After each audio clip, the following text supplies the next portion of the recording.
giant stands, a mech with heavy pants commands, each step a quake, a thunderous might, eyes aglow in the endless night. A taint beneath, dark and vast, power fierce, shadows cast, a mighty taint beneath its core, a warrior spirit, ancient lore. Welcome Tainted, a lace-up tunic or medieval hoodie. Welcome Tainted, let's talk about color, or should we?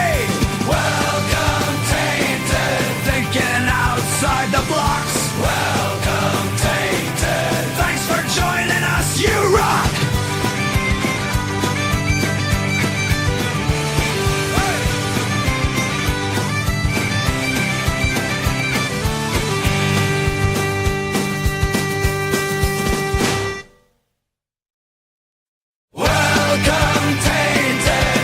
And have your fun hole rocks. Welcome Tainted. Enjoy the Chronicles Outdoor song.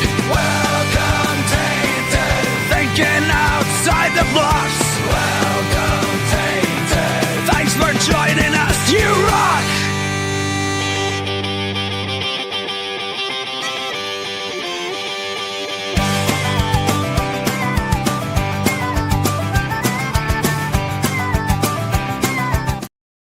Good evening, and thank you for joining us for Think Outside the Blocks, your official weekly Brickworld live stream, where we talk to you about thinking outside of the perceived rigidity of the Lego medium, but also thinking outside of your creative mental blocks. I, of course, am one of your hosts, Mark Larson, Chief Brick Officer of Brickworld, and this guy, the guy up now, he's down. It's Brick Dad Builds. How you doing this week? Hello, good evening. Dad? I'm doing good. How are you guys doing? Doing all right. But I think Ben's having some trouble getting logged in. There he is. Like this guy. Jeez. The guy on my left, everybody's favorite host, Mr. Ben Haugersy Cerberus. How are you doing tonight, sir? Oh, a little bit of technical difficulties there, but and any number of problems with my camera. But now we've got it squared away, so I think we're good to go. Cool. Good. What show would this be if it didn't have any technical problems at the very beginning? It wouldn't bad at all either. So we got, as Ben works with that, we'll say hi to the Tainted. We got Alphonse, suit person here this evening, says, the question is, who is Tonya the Tainted? And if not a person, who will be granted this title? Well, you're all a Tonya. That's the collective term for a group of Tainted, a Tonya of Tainted. So, and this guy said, Tonya is us. We are the Tonya. Title for a group of Tainted. The Tainted are the Brickworld underworld. We are not assholes or jerkheads, but we do get stuck between them. Brick Lyrican is here. Thank you for joining us tonight. Al Goff is here. Great to see you as well, sir. Smoky Smokes is here. Thanks for coming in tonight.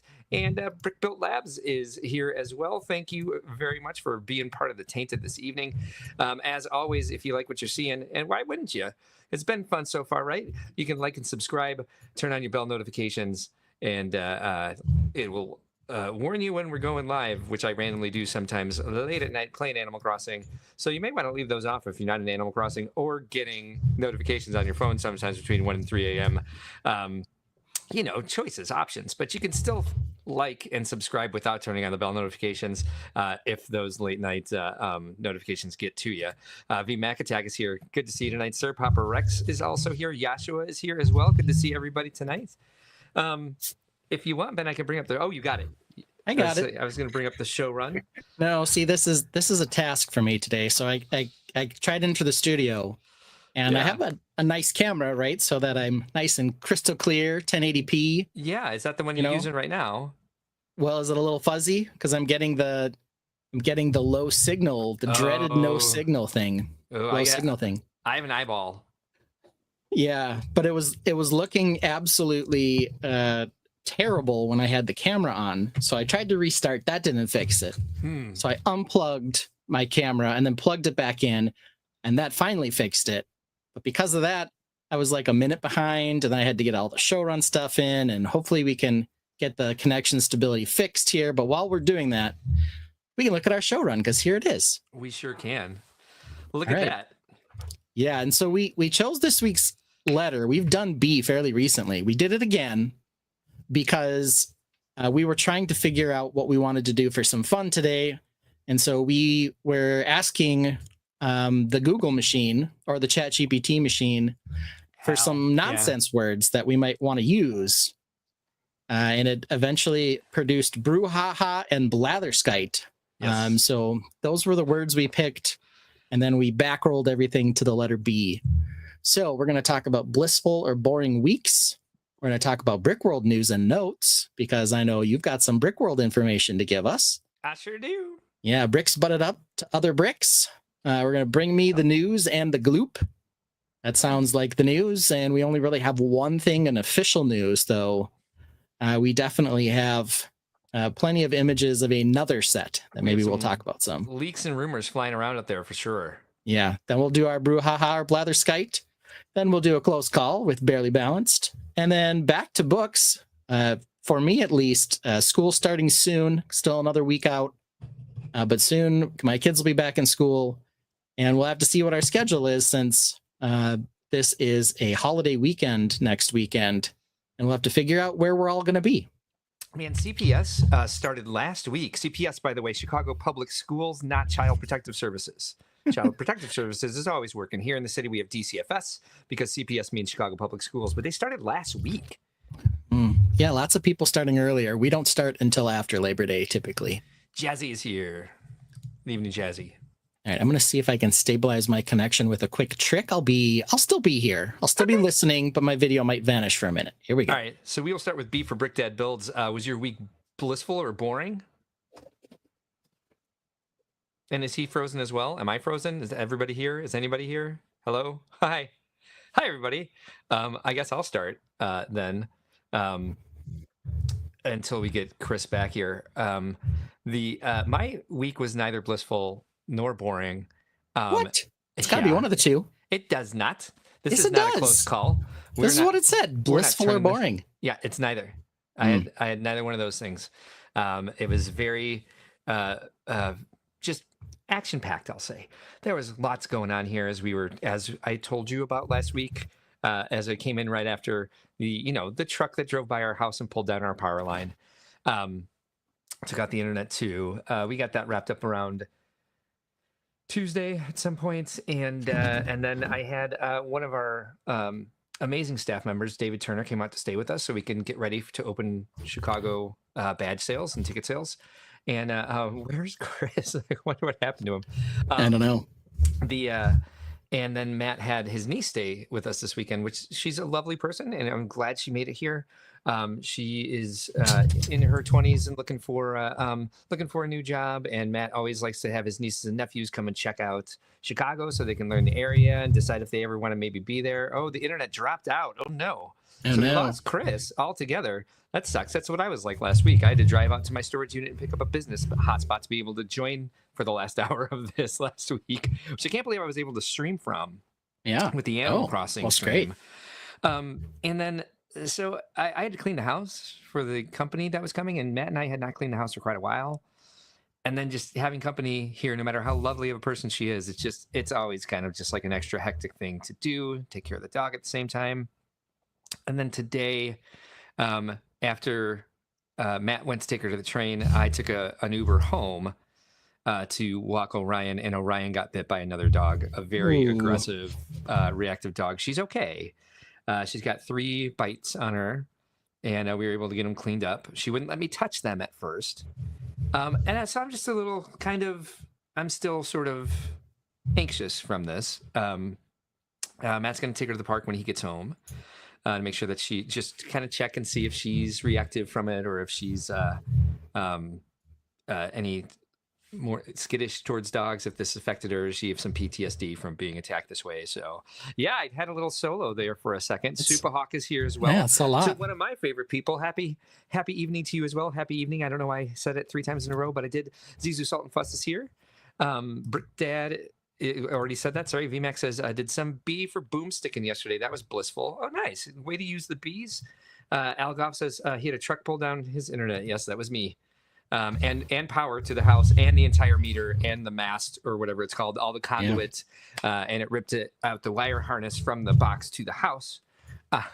Cut our fiber optic cables to our internet and cable. It was a fun week in that regard. Yes, she is doing okay. She has a message for all of you guys. Orion says,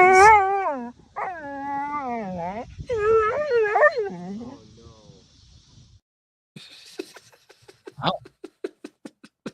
She's a talkative girl. That's a lot. Yeah. She was telling her friend Penny that the game was keep away and Penny was playing it wrong. So, yeah. That'll teach Penny. Penny's a sweet little girl. She's not the one that bit Orion, so yeah. Oh, that's yes. good, because if it was Penny, we'd have some words. Al, could you imagine if that's what happened? That would be crazy. That's how Brickdad lost his internet connection. Was it a food delivery truck on top of it all, like the exact same thing? Yeah, you said it, girl. She sure does. I do love her voice, and we like letting her have her voice. And she's got 20 different voices because she's 9 different types of hounds, and they really know how to talk. Nate Boveroff is here as well. Good to see you, sir. Looking forward to seeing you in September as well. Brickworld Live says, that got my Morty's attention. Yeah, I'm sure it did. Yeah.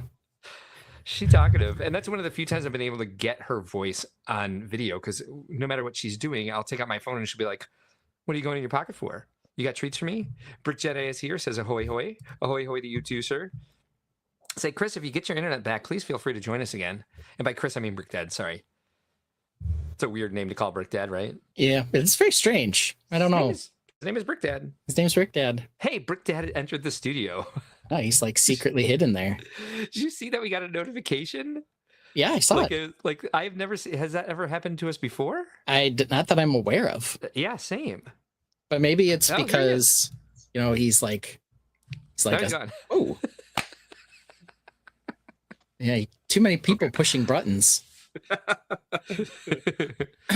Oh right, because he's a full host now. Right. Yes. Yeah, he's got his own login. We have to do that when we throw up the Brick Dad signal, because you lose your internet, and he's just like, oh yeah, it's 20 minutes to showtime, I'll come in. Yes. So when you get to that level, you get your own login. Okay, well, we can talk about my week. I would give it a blissful, and we've got pictures. Weekend pictures. What am I seeing? Can you see this well? Yeah, that's your cat whose That's name is Cinder. Me and Cinder. Yep, me and Cindy boy. He fell asleep snuggling me. Nice. So we had a little snuggle time. Then I made some stromboli this week. You sure did. Here we go. And even better than stromboli, I got Miles to eat some, and the reason he was willing to eat it is because one of our Tainted members promised him something in exchange for eating the stromboli. So let's get this up here. Here's Miles eating stromboli. Let's see if we'll be able to hear this. Oh, I got to push play over here, of course. Yeah, let's try that first. Yeah.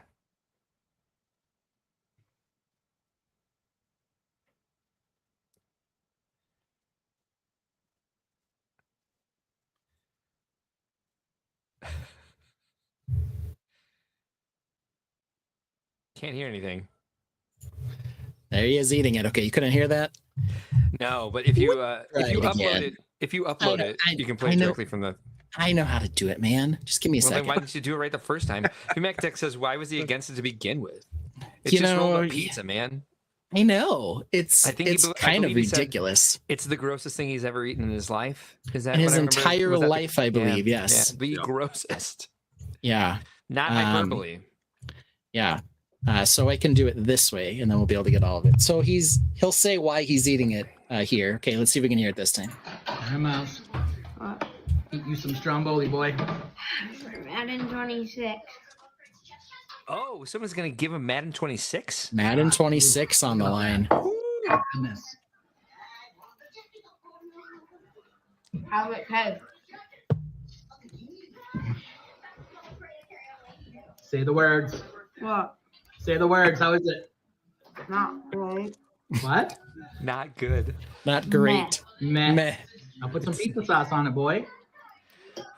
You call your son boy? I do, and he's being a bit of a pain in the butt. Which, he was, in all fairness, being a little bit of a pain in the butt because he was making a big deal out of eating the stromboli. But you notice no gags or anything. He just ate it. Yeah. So I don't think it was as bad as he was making it out to be. Once he actually ate it, and he's like, okay, this isn't that bad, but right. I still got to do it. So He's still got to make the face and be a pain. So Yeah. who's getting a Madden 26 just for eating Stromboli? Secret. I'll tell you later. Okay, fine. Fair enough. Then here is the biggest boar in Minnesota. Thank you so much nice. for getting this picture. Yeah, I forgot all about this till just now. Yeah, this guy's only 900 pounds. He's little in comparison. Yeah. But look at that. Look at that big old boar there. Yeah. And then Wally, not supposed to be out till September 1st, showing up early on store shelves. So there's Wally and Eve. Is it Eve? Eva? Eve. Eva. Yeah. All right. So the two of them showing up early. So there was a pickup at the Walmart there. Nice. And then lastly, yeah, this is coming out finally. Hollow Knight Silk Song finally announced for the September 4th, and maybe something else is happening September 4th. I don't know. We'll get to that in a minute. Perhaps. But there is Hollow Knight Silk Song coming out, so I'm going to be super duper interested that week in getting all my work done for everything early, so I can just play an unnecessary amount of Silk Song. Brickworld Labs says BBB in Minnesota. Am I missing something? That's a big bald pig. I don't know. Big bald boar? Big bald boar. Yeah. Big balls boar, because that was Big balls boar. that The was triple apparent. B. It must be nice to have news about a game that you like. Yeah. It sure is. Nate I had one more picture I was going to send myself, and then I didn't. So give me a second. I'll show you this later. No, Nate Boverhoff would say Batman, but that's not true. But I can say I'm Dr. Eggman. There you go. Oh, we'd say he is Batman. Sorry. It's not true, though. He's not. He's Eggman. Anyway, VMAC Tech says Bed Bath & Beyond. Boar Bath and Beyond? Yeah.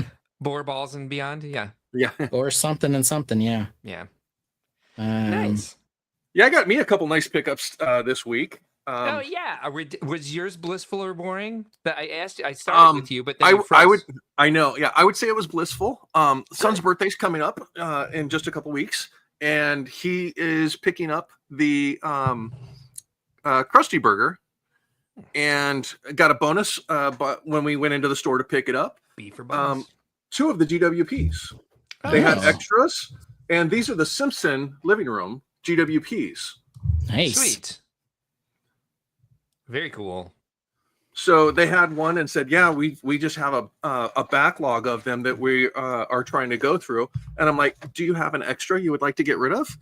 And Lego, being Lego, with their wonderful customer service, says, "Yes, we can definitely do that." So they threw a second GWP in with the Krusty Burger for us to have. So, what a good deal. Al Goff claims to be Batman.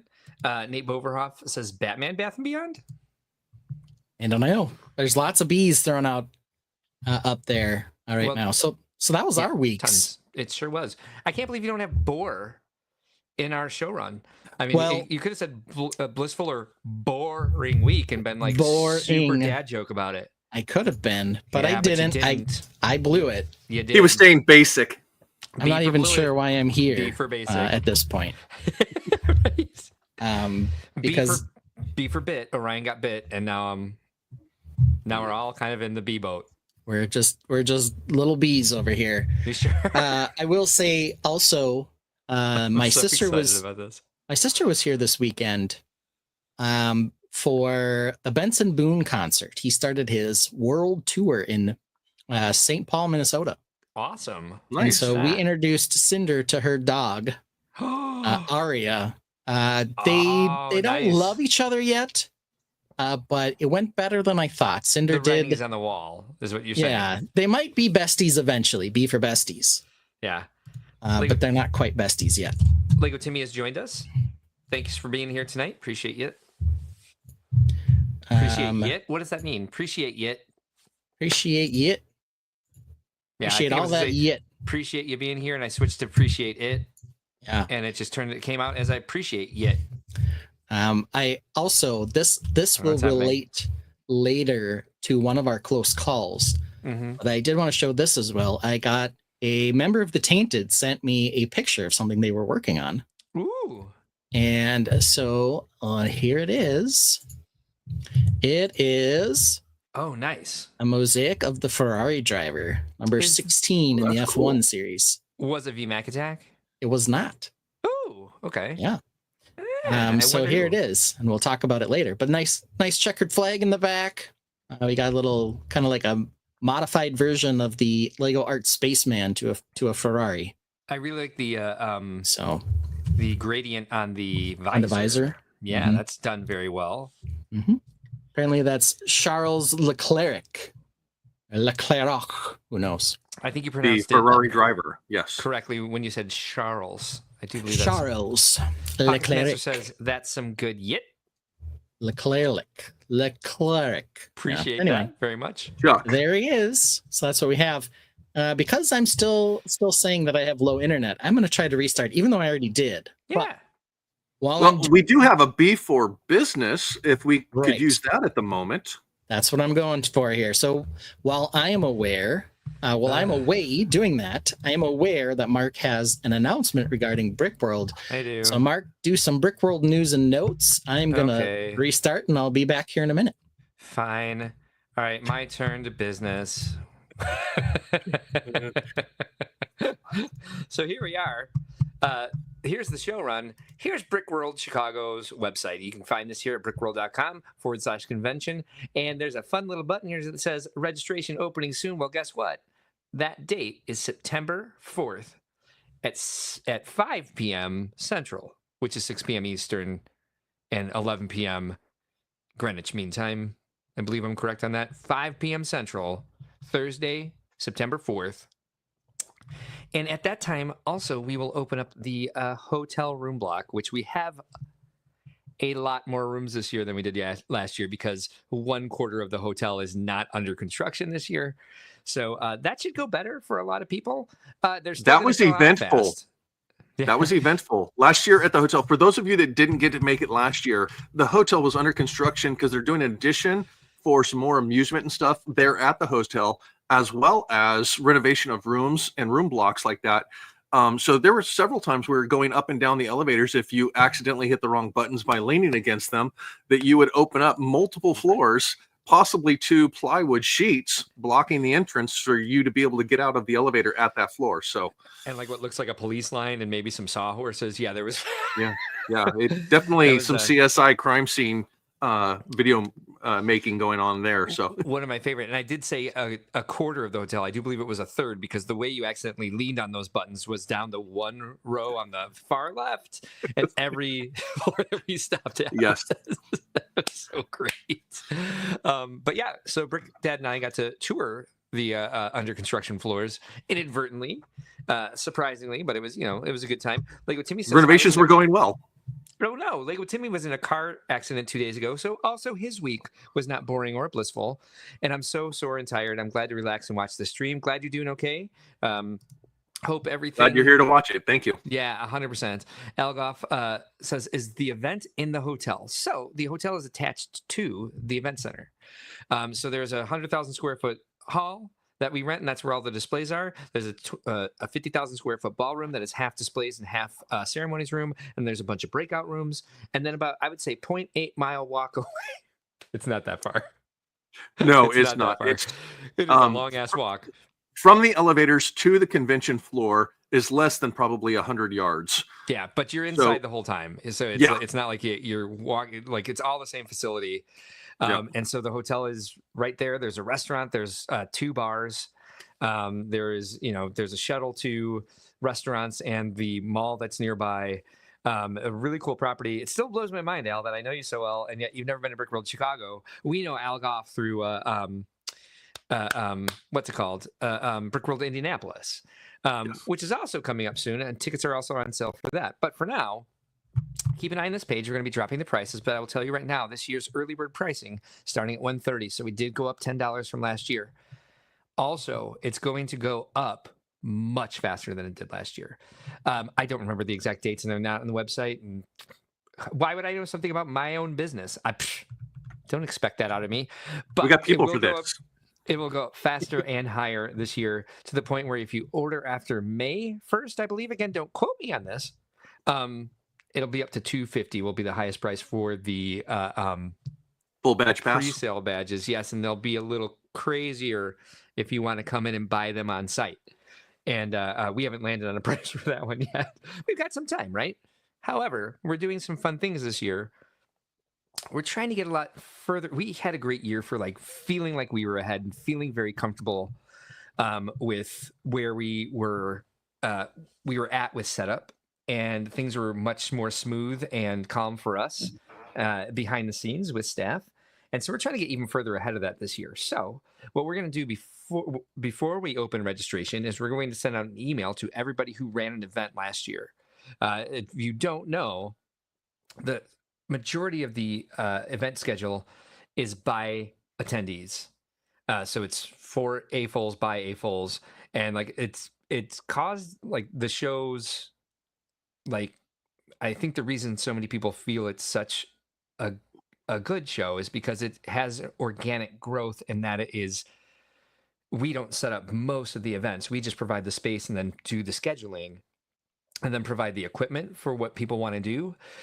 So if you want to do a workshop, presentation, social event, competition, set draft, anything you want to do, you submit for it. We'll approve it. There have not been many. I'm sure there's been some over time that we're like, this is a little out of left field. But I don't remember ever really saying no to anyone unless it was something we really couldn't provide the structure for. However, nothing specific comes to mind at the moment. So we're going to make sure that we have the schedule set, because we usually post it around May. This year we didn't post it until about the week before the show. So we're going to try to get way ahead of that this year so that people know what's going on as early as possible. So we're going to try to fill the schedule at the time that we open badge sales. We're excited about being able to provide that. And so if you did run an event last year and you're listening right now, look for an email. And if you don't see the email, make sure that you, I would say, especially if you have something that's unique and new, like talking about mental health or talking with veteran AFOLs, for example. Yeah. Speaking of which, in reference to that, there are, when some of these sessions do take place, depending on the session and who's running the sessions, sometimes there's giveaways in the sessions. Some of them are buy-in for a set to do set builds and things like that. So there's going to be a lot of participation inside these sessions. So they're not just lectures where you come sit and listen. There are quite a bit that are instructional, but there are a lot of interactive as well as roundtables where your input is just as good as everyone else's that's sitting around that roundtable. Mine, with the veterans community, I've actually purchased a group through Brickmania to have giveaways for the veterans that show up. And I don't know how well this will show up, but let me get you on here. Hold on one second. Remove and hey, it's me. There you go. Okay, so I have ball caps, minifig ball caps that are United States veterans ball caps. Now, unfortunately, if you're not a U.S. veteran, you're still welcome to join our veteran session. Unfortunately, I only have U.S. veteran. We have internationals, guests that come from all over the world, Canadians, Europe, Asia, all over the world. So if they are veterans by any chance and they want to attend, we are international in that respect as well with our veteran community. So yeah, definitely that. But yeah, I have giveaways that are going to be for them. And I'm sure sessions all over will be doing things similar to that, and build tables and drafts and all of that. So if you want to run a session and you haven't done it before and you're looking for some insight or some help, you can feel free to reach out to me on any of my socials, Brick Dad Builds. I can help guide you a little bit. So, and I feel like we should probably go over that on a live stream around the time that you sign up for the show to help people figure that out. We will be live on the stream when we open up badge sales. We'll be co-streaming with ACOB, and I'll do some tutorials, and we will make those into smaller videos that can be referenced, and we'll post them up on the website as well. So if anybody's having some sort of problem or has questions, we hope to have a little bit more dense codec for being able to access quick tutorials on how to set up registration, what the show is about, and how to make it as easy as possible for you to come in for the first time or the second or third or however many times, but mostly for first timers, so they don't feel overwhelmed by the amount of information that we have to share, and that so we're emailing things less as well, because we try to send out as few emails as possible, but there's a lot of important information to send out, and we try to be very mindful of how many we're sending. Supa says, to walk from the display hall through the taint and into the hotel is quite the adventure. Alphonse says it's not Vegas, where the conference center from the same hotel is 0.75 miles away, indoor walk. Correct. I did AWS when they were at the Venetian, and that, yeah, man, it is like 0.83 miles, and you have to walk through a bunch of casinos. The entire convention center from room to convention floor is mobility scooter accessible. So there is absolutely no problem with any of that. So 100%. Yeah, it's some thick ass carpet, and so it will wear down your battery. There is a sidewalk outside that it makes it a little bit easier if you have a battery operated scooter. However, because they're trying to control the air conditioning, the doors inside between the ballrooms and the event center don't have handicap buttons, which drives me crazy. We complain about it every year, but the doors going outside do. Honestly, it's not the most accessible hallway to get down, but it's not the worst, not by far. It's very rare that you'll walk through there and someone won't hold the door for you also, though. 100%. I always prop them open whenever I walk through, but the hotel staff will always close them because because of AC. Shut up. Yeah. Elgoff says, I went in 2017 just to see the show, but don't remember much. Oh, okay. Supa says, we had soldering this year. Yes, it's true. We will do anything. We had a group that was teaching kids how to solder. I didn't even go in there. I don't even know what it looked like. Marty Becker says, shout out to Chris for his veteran session. Nice. Thank you, Marty. VMAC Attack says, I think I'm going to do a competition this year. Oh, nice. I'm excited. We talked to the competition coordinators this week, and we're going to do better to promote each competition that's happening. So that'll be fun because you and I can then create some content together, VMAC. Pocket Semester says, ready to buy my badge today. I know a lot of people are. D Bishop says, speaking of the letter B, we are here, James and D. Nice. Bishop family here for B night. Love it. Hopefully we'll get Lego Team B as well. Pocket Semester says, ready to buy my badge. Said it twice. Yep. That's because they're that important. We got you 100%. Is he on Twitch and YouTube? Nope. He just is really excited. Cool. So we don't have Ben, and I don't necessarily have it. Hey, look who it is. It's Lego Team B. Ask and ye shall receive. They're right here. Do you believe I invoke them into the chat? We're about a half hour through tonight, and one of the big things that we do on the show is talk about our builds for the week. Brick Dad, you and I both had trouble building this week because we had other Lego things going on. For you, it was you were getting your awesome Hogwarts castle from Bricks and Minifigs Crest Hill, correct? Correct. Hillcrest, Crest Hill. Yeah. Crest Hill. Crest Hill. Yeah. Hillcrest, San Diego. Crest Hill, Chicago.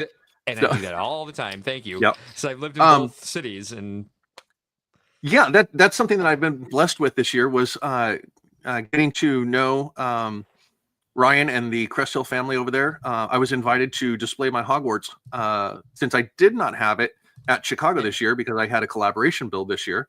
I took my Hogwarts castle to their store, and they had a 4x8 table that I built out the whole table for that display. So I was able to have it there and gave them run of the mill with Hogwarts to display it for them and for their store. Most Bricks and Minifigs try to have displays or at least set up displays for local creators or lugs in the area. So if you're one of those creators or something like that, definitely, if you haven't checked out your Bricks and Minifigs yet, reach out to them and see. They love to showcase local builders. 100%. So welcome back, Ben. Hello. Look who's Do here. I look good now? You do. Great. Right. If I had you on screen, because right now I'm trying to turn off my notifications, and now I can put How's the battle? My screen back up. Yeah, it seemed like it. So I was just explaining the Brick Dad builds. I was not able to build this week with everything that was going on. Surprisingly, I built. I spent time at the build table. Mostly what I did was take things apart. I took several things apart. I took apart the tavern. So I have a great idea how that's going to move forward. I took apart freaking what's his buckets? Clive? No, his damn name is Victor. Victor's hideout. Victor's hideout. Yeah. and it's a mess. It's a total mess. But I started some things that I wanted to work on, and there were big things that needed to happen. So I got those started at least, but everything was rebuilding. And I will talk for a good maybe 5-10 minutes about what I did this week, and ask you some questions. I need some advice on how to move forward. Okay. With a certain project that you're both familiar with. Yeah. But we're going to do it through Studio. Okay. So that's why it's only going to be 5-10 minutes. However, since you're back, my camera your is camera also looks reversed, fantastic. right? Is it now? No, It is, I don't right? think so. No. It looks Oh, it's reversed for me. It's the same for you guys. Looks huh? the way I see it every week. Let me check YouTube real Your, quick, your table's to the left. Yes, because sometimes it doesn't show us. that is left. That's weird. All right. I Yeah, it guess happens it's to just me not weird sometimes on here. for me. It's because see, I went and did the whole thing where I cleared all of my cookies Mm-hmm. and all that business. So like all the settings I have, it's like, oh, those are no longer your settings. Oh, So for me, it looks different, but for you, it probably doesn't. It's good on YouTube. Okay. Yeah, you're good. All right. Okay. Oh, so sorry, real quick before we move on, someone had a question for me. Alphonse says, for things like Dirty Brickster, a star on the map for where to put your competition item would be a great addition, as had no clue where to drop it off. Well, you're in luck, because David Turner, genius that he is, has come up with a walkthrough function on the for the map through Cvent. He scripted it so that if you're looking for when you go into vote this year, it will give you a map and the quickest way to walk through the hall and see everything that's nominated. Wow. It's insane. He's insane. He's very smart. Insanely smart, I should say. Kevin Schmidt says, welcome tonight, by the way, sir. I have a couple MOCs at my local BAM store. Lego Team B says, I was just thinking, damn, Ben looks good. Thomas Yeah. Gagola, channel member. I think is that yours. was in response to me saying, how do I look? Yeah, when I first joined today, we had the low internet strength signal. And so I went to do speed test. And when I went to the speed test site, it was the wrong one. And it started trying to give me pop-ups. So then I had to clear my cache. So it was a whole adventure. But now I'm here. I'm no longer getting the error. So I think we're all good. Or they were looking at Brick Dad. It could be. Yeah. Maybe they're like, oh, Ben looks good, but really it's Brick Dad. And that would make sense. Thomas Gagola, I was the guy on the Chris- left, so Yeah. VMAX Tech says, Dune Ship and Dark Falcon currently getting cannibalized for my Tainted Lug build. Oh, Okay. nice. We should go over Tainted Lug at some point. Maybe yeah. next week. Lego TV says, yep, you look the same as always, Ben. Hot stuff. Nice. Right. Bishop family. Beaver Bishop says, Mark, can you explain 2026 theme, Such Great Heights? Yes. Such Great Heights is about attaining your best self and going for like your best usage of your Lego time, and really starting to like challenge yourself in a way that's fun for you, in a way that is honest to yourself, and really just trying to attain what your goals are with your Lego hobby. Okay. Yeah. And That's we're going to exciting. have our artwork real soon. If Alex Neer were here tonight, I would see if I can get his permission to show you where we're at. But I think he's doing a couple more tweaks before we release it. But we're going to release that at the same time that we announce badge sales. Okay. I'm sorry, that we release badge sales. And there's going to be an artwork t-shirt available from the beginning instead of us just dropping it in like the last couple weeks before the show. That's good. We're trying to get ahead on as much as we can this year. Yeah, And I've wow. got a Mark is great support businessing staff. hard. Business is hard tonight. That's right. Yeah. Look at me. well, Yeah. B is our letter for today. So That's right. if we're gonna business, let's do it on a B day. Appropriate week to do it. All right. Lego TV says Such Great Heights is an impending health and safety disaster. Called it. Yeah. I mean, you don't have to build tall. I mean, we would like more verticality since we're running out of horizontal space there, but you don't have to build tall to be part of Such Great Heights. It's about much more than that. Yeah, I mean, I think the problem is you talk about how many square feet of display space you have. We need to talk about volume from now on. Alphonse says, Yeah. and I took Such Great Heights was build tall, not wide, or something in the clouds. Yeah, that's what I said during closing ceremonies. Business blasting. Yeah, we're getting all the good B's and everyone's dropping the B's and having good alliteration tonight. Appreciate you all Right. being here. And so we're already sort of talking about bricks butted up to bricks, but Yeah. since I'm on the left, usually we start with me. So are we ready for this? We certainly are. All right, here we go. Who's this kicking it with a new mob?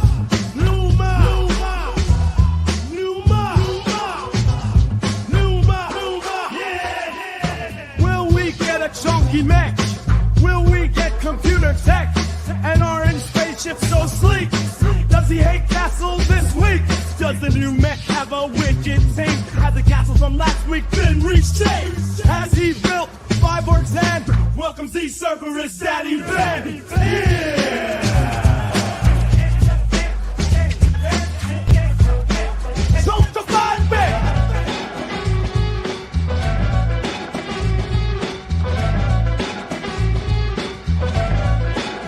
Computer tech!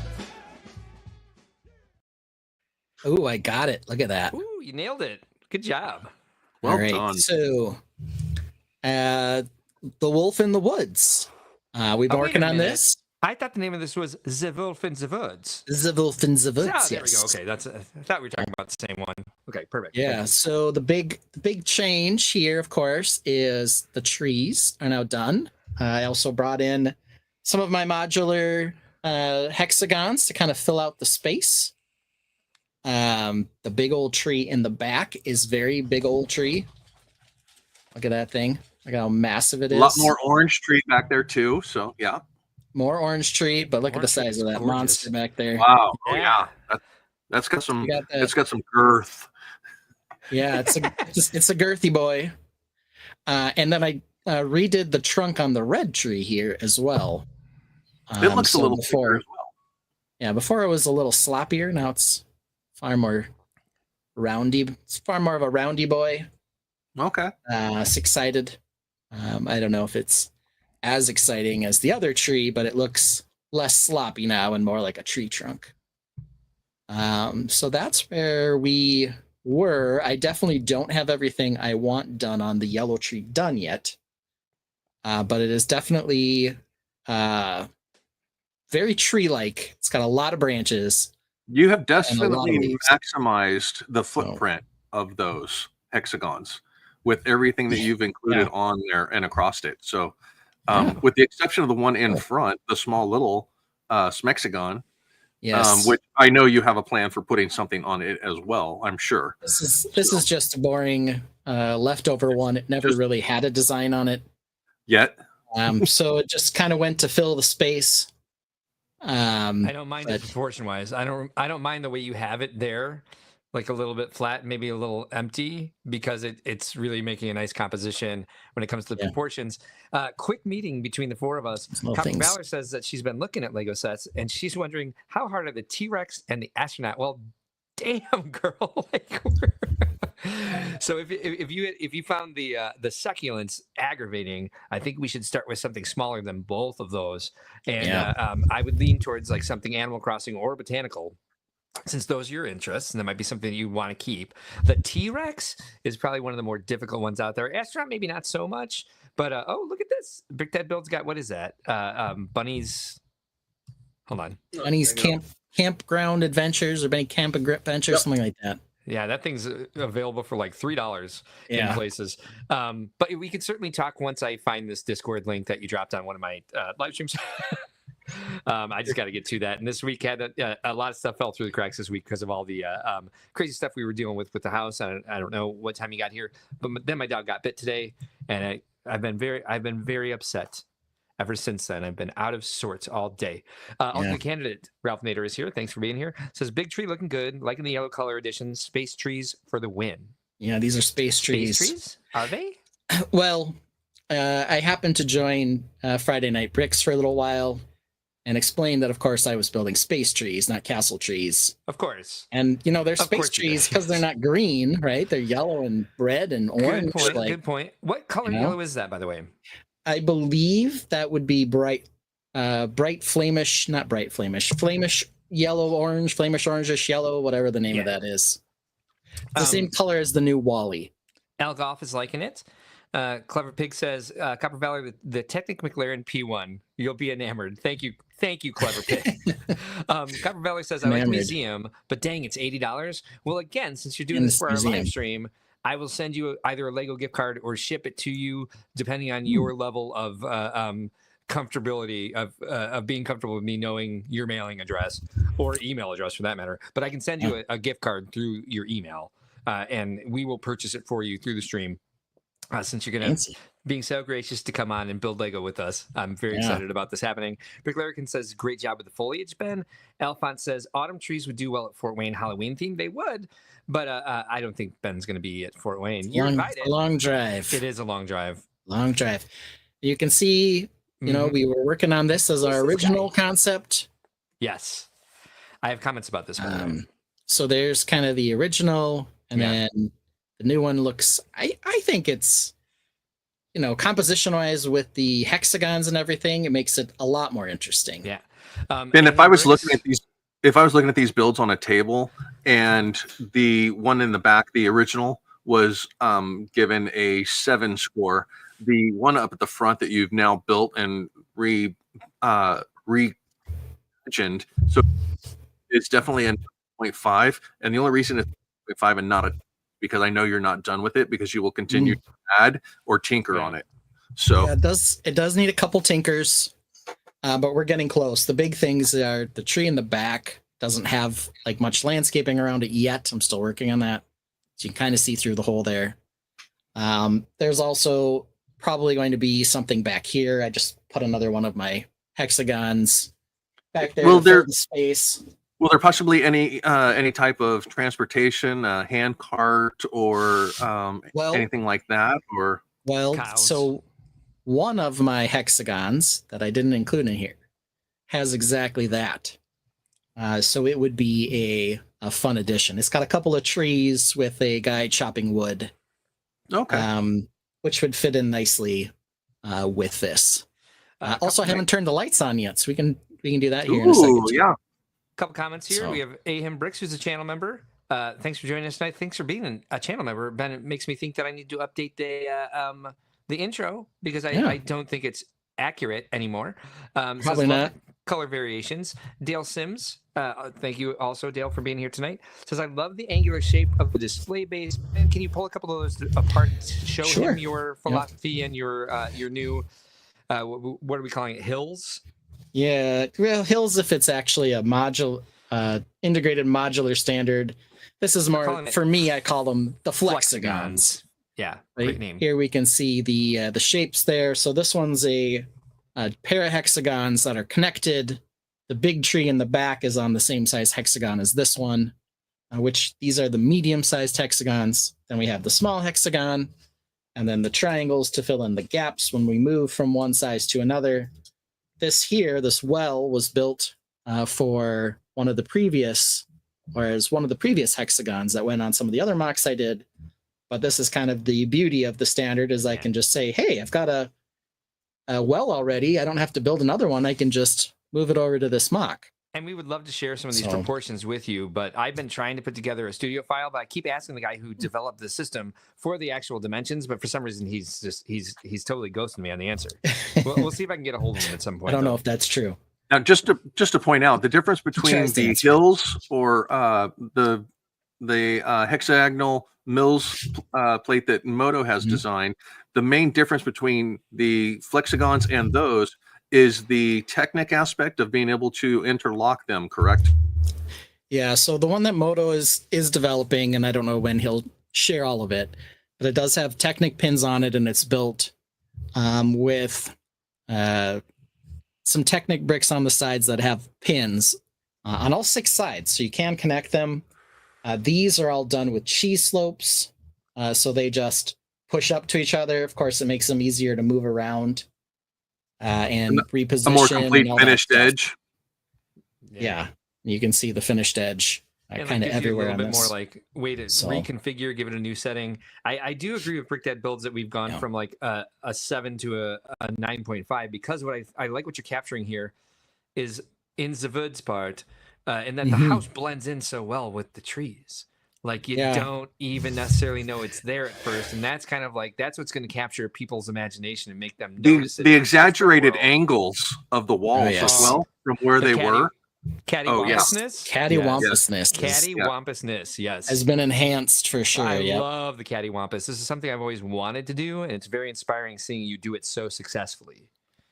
It's a journey like everything. You kind of start, somewhere, and then you make some tweaks. And when I built this first one, I was really happy with my original one too.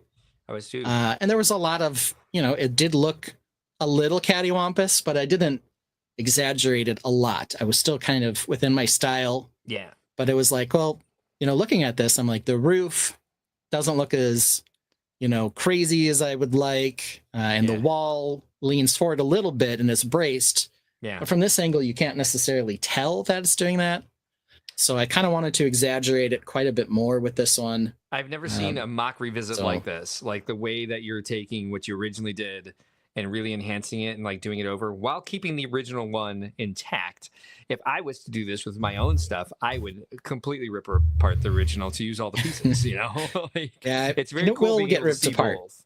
but together till the end, at least, so that we know where we started if the whole idea is we're moving somewhere. And I guess the other thing I'll say now is that I have this build plus 2 other Wolfpack ones that are all in the same color scheme. They're all on hexagons now. So I could do kind of a full mini Wolfpack layout. I would need to do a few more hexagons to sort of fill in the space between them. But I am up to 3 Wolfpack builds now, so that'll be kind of fun too. Now, Ben, I'm sorry, go ahead, Mark. No, you go ahead. Oh, I was just going to ask Ben about the lights because you mentioned lights. Oh, yeah. Before you move on to the lights, one critique I have of this is having lived on a property with massive oak trees and pine trees. I think your pine trees are too short. And that's it. That's the criticism. There you go. Suggestion from VMAC Attack. He says that, not that. He says, I feel like wargs would be good transportation for this cottage. Yeah, that could be true. I do have a few wargs out there. They are very wolf-like in that regard and kind of fun. And for the Copper Valor Co-Stream meeting minutes, VMAC Attack suggests the dream sets. They're usually easier to build if you're into any of those. So yeah, definitely Copper Valor, check those out. Very fun. I would buy any one of those because I love the colors, I love the pieces, and the characters are really cool too. Al Goff informs us that he spent $660 on sets this week, including the one-piece windmill set, which is also one of my August 1st purchases. I have not opened it yet. He's building it currently, and he loves the pieces, says would be good to use for the future, so he'll probably buy a couple extra, especially when they will most likely go on clearance at some point. Alphonse says ground maybe has some wands for loose pine tree needles, or the claws. Yeah, I have the claws in green. I don't know that I have them in these. I don't know if they make them in olive green. Yeah, in the more muted colors. Do they make the Harry Potter ones in olive green or sand green? I don't think so. They're pricey. I think they do have a couple alternate colors, but most of them are brown, nougat, dark nougat. Yeah. Okay, brown. I mean, brown might actually be okay when they fall on the ground. They do eventually turn color. Though most of the ones I see are more tan than brown, but tannish or orange. You do have dark tan, I think. Dark orange, dark tan would be real nice. Yeah. That's so a great suggestion for detail. Yeah, there we go with some of the lights. Pine tree needles are dulled out, so can use brownish. Yes. Yeah. Yes. We all came to the same conclusion simultaneously. Yeah. Awesome. Yeah. So there we've got the flickering torch and the little light on the side. There's one in the back too. Yeah. So nice. Can't see that one super well. But there's also a couple in the house. It was darker in here. You might be able to see those. But there's sort of the highlights, and let's see if you can see the one flickering in the back at least from here. Yeah, you can see it flickering kind of off the back. Yeah, you look down at the bottom underneath the cantilever roof there, and you can see the flicker off of it. So, very cool. So it kind of got the whole nice touch, the whole experience here with the with adding the lights to it. So yeah, speaking of Copper Valor, by the way, the week that I had with all of the company and getting ready for company, I missed both of her live streams this week that I like to watch. I like to watch the Metopia one. I love to watch her Friday Night Animal Crossing one, which Ben is sometimes annoying because I watch Reed and Copper at the same time. There's a lot more activity. This is no offense to Friday Night Bricks, but there's a lot more activity happening on Copper Valors. So sometimes I miss what's happening. Yeah, it depends on whether or not there's some rabble rousers on Reed's stream or not. That's true. Or if I join in, then I'm just like, sorry, Copper. I guess I'm jumping on Reed's stream. Clever Pig says they might actually have those wands in interesting colors, as architecture sets use them for detailing from time to time. Okay. True, very true. Algoff says, turn the light off in your room so you can see a glow. I was also going to ask if you had a light switch. I do have a switch. But is it going to be too dark? Because it's a very minimal light in this. Yeah, I do have a studio light that shines in from back behind the computer, so it might work. So let's give it a try.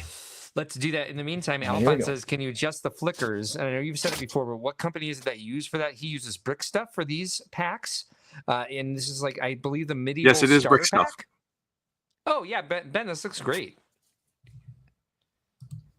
Copper Valor is sorted Just here. perfect lighting. She does go live on Sundays as well, so I believe she'll duck out for her live stream and show back up for the polls at the end. Jesse's Brick Galaxy is here. Hello, sir. Good to see you. Thanks for joining us tonight. So there we have the studio light still on me here. So we got a little more light maybe, but now you can see the ones in the house a little better, flickering too, and the one in the back. So kind of blowing out the camera a touch, but that kind of gives you an idea. And then you can see it there through like the crack up in the roof. Yeah, totally. So, oh yay, Fabby Fan Milwaukee is here. That's great. hey, it's been a while since we've seen him. Algoff says that's just cool. And someone named Nolan crushed it on LC last week. London Calling? Oh yeah. When is your episode of London Calling?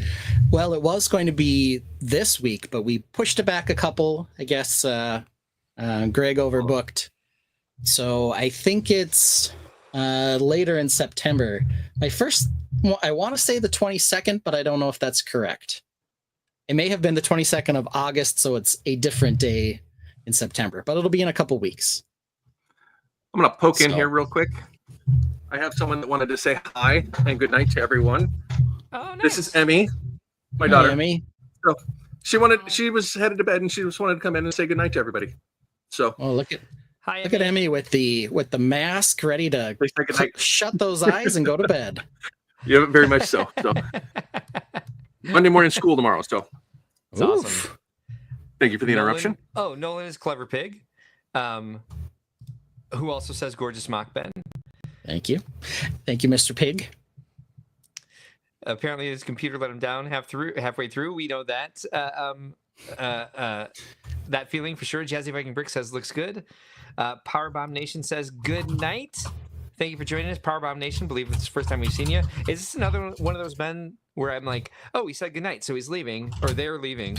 They're really saying hi. But Yeah, they're who really knows? saying good evening, which seems to be Everyone's like saying good night to my daughter. Yeah, it could be that too. Oh, perhaps that. VMAX Tech says good night, Emmy. And somebody says something that we're not going to post because it's a Twitch spam bot. Yay. Oh, I love the Twitch spam bots. Let's see here. Hey Ben, I just took a look at the wands real quick just to see color wise. You've got brown, dark orange, dark tan, Dark orange. Dark tan, Dark dark tan. orange. reddish brown, and then there's a light tan also. Okay. And those are the main desirable colors for you.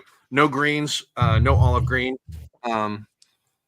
Take her. But Oh, yeah, no, and Dark tan sounds like it might be a nice choice. I agree with that. well, that you could also mix in the minifigure chopstick pieces Yeah.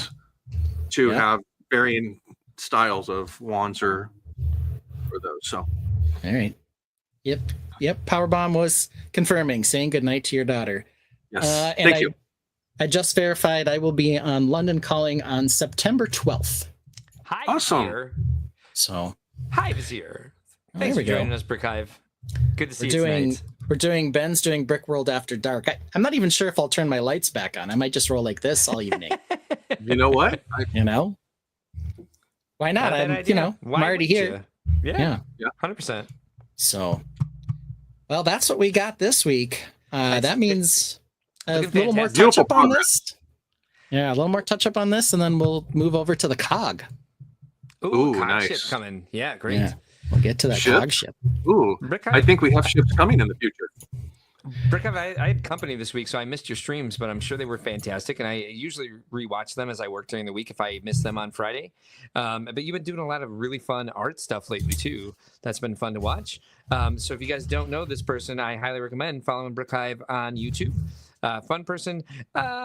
It's not everybody's cup of tea, and he'll tell you that from the very beginning. So if you check out one, you'll know immediately if you like it or not. Best thing I've ever seen on a stream was Brick Hive sitting at his computer, and someone's walking through his yard with a flashlight. It was the creepiest, most fun. Like, let's figure out what this was. I was glued to my screen, like, who's out there? Gotta know. And he does say this, and it is true. You can do so at any time. If you like what you're seeing tonight, you can hit like, you can hit subscribe, you can turn on bell notifications to get notifications for when we go live. But again, keep in mind, I might spontaneously go live at between 1 and 3 in the morning to play Animal Crossing. And if that's not your thing, you don't need to turn notifications on. But certainly if you follow, if you like and subscribe, we greatly appreciate that. It helps us out a lot. And we got some love from Brick Hive, which means the world to me. Thank you, sir. Love for you too. Algoff says, "What is London calling?" That is another good one to call to follow. Yeah, that's a stream that happens on Friday afternoons here. It's Friday evenings over in the UK with Greg over on his channel, which is London Bridge Bricks, I believe. That's the title, right? Yeah, you got it. Yeah. So that's good old Greg. Greg's it's a great guy. Greg and crew. Yeah. So Greg made it to Brickworld this year. Met him in person. A number of people here who view our stream have been on London Calling or been able to watch it. I try to catch it on the replay because it's Friday afternoons for us. But he likes to promote our stream as well. He says he enjoys it first thing when he wakes up Monday, since we're on like in the middle of the night for him. Yeah. As it is. Lego Team B's got a Pure Rant Fury t-shirt disclaimer. May not be your cup of tea. So there you go. Yeah, Pure Rant Fury from Brick Hive. Little something fun to watch every now and again. Yeah. So say like, or 3 times a week, because he does Good Morning Brickworld with one of our favorites, the Brick Babe. Several of our favorites actually appear on that. And then he does the Pure Rant Fury on Friday nights. And then he's been doing his digital art streams lately as well. So yes, lots of I content. like to draw. That's what we hear. Yeah. So London Calling, a lot of fun, folks. Yeah, if you can make it or you want to watch it on the replay, they've got a little more British humor than we do, obviously. Yeah. But it's a fun watch too. Lego Team B and I have been guests at the same time on London Calling. Ooh, yeah, fancy. Super all right. fans. So, do we want to run a little bit of Mark walk up here? Let's do me real fast. Yeah, absolutely. All right, here we go.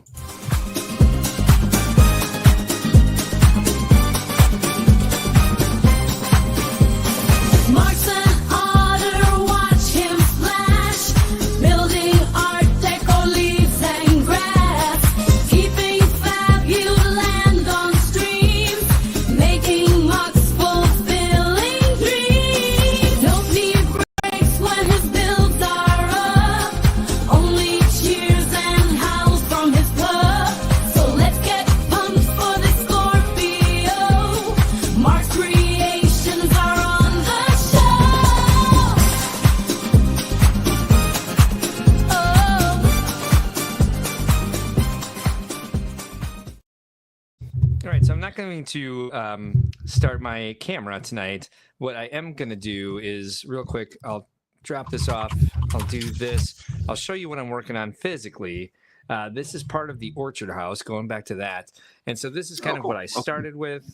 We've looked at this on stream before.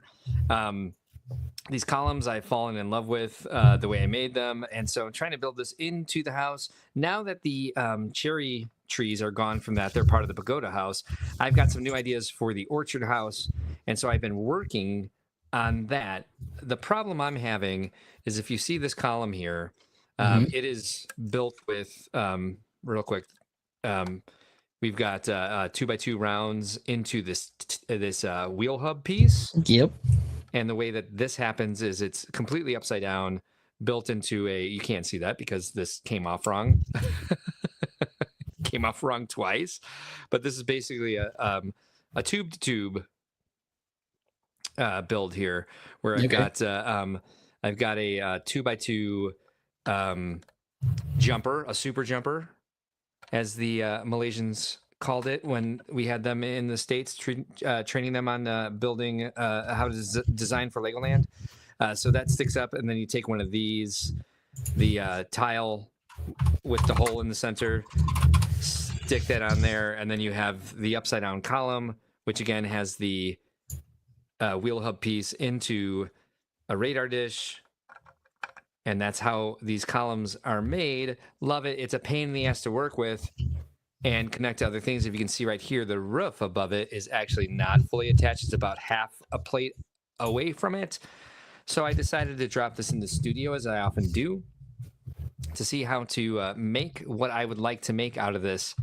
And so here we have me working on this. And as you can see, I resorted to my old white stone corner technique, because it does look rather Italian. It does look like an orchard house.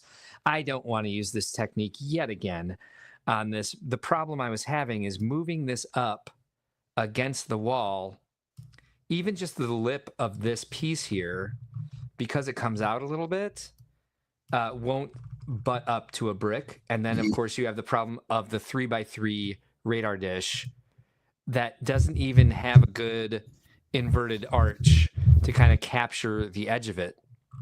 So what I'm wanting to do is, as you can see, I'll hold this up here again real quick. You can see I've got a 6 wide balcony here, and I'm expanding that to an 8 wide balcony here in the file, which I do like a lot better. This is going to work into the staircase that we've worked so much on. I think, Ben, you might remember the little pagoda that I made that had the lavender curtains in it. We're going to switch that around a little bit and make that part of this, move this into the staircase from the orchard house. This will make a lot more sense to everybody watching once you see the whole thing put together, but I don't want to do that until I have the house started. So I started some things back here. I've got some wide open doors. I was going to put some curtains behind, and I thought I could drop these columns in front of it.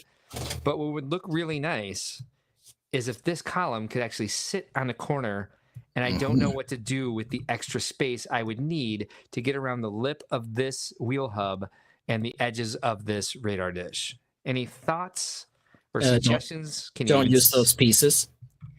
But I love this column. I think this column looks really good. Yeah.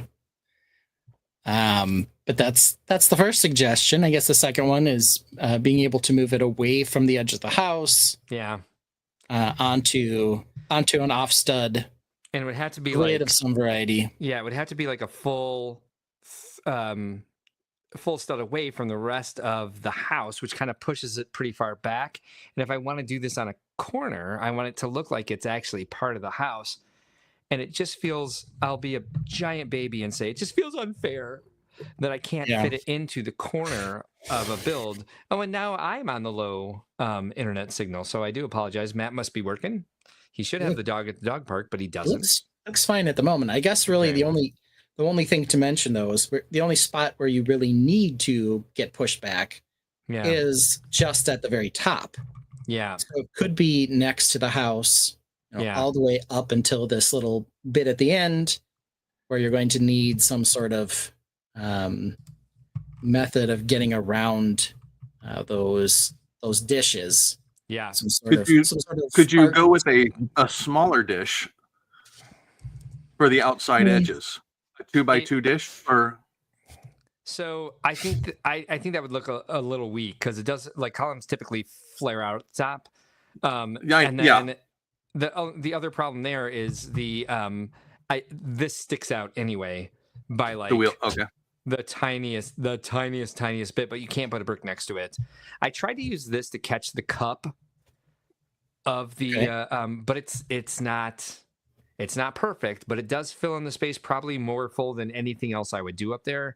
The other option besides that would be something like this. The problem is there would be quite a bit of a gap, especially this was much more obvious on the corners even than this. Because this, you can at least, while you're looking down on it, it gives you the cup of the arch, of the reversed arch, to be able to like kind of hide it, fill it in with your imagination. Yeah. Now I did some columns on a build myself, And the details that I did on my columns, the budding flower piece that goes on the 2x2s. I don't know how that would fit the aesthetic of what you're looking at.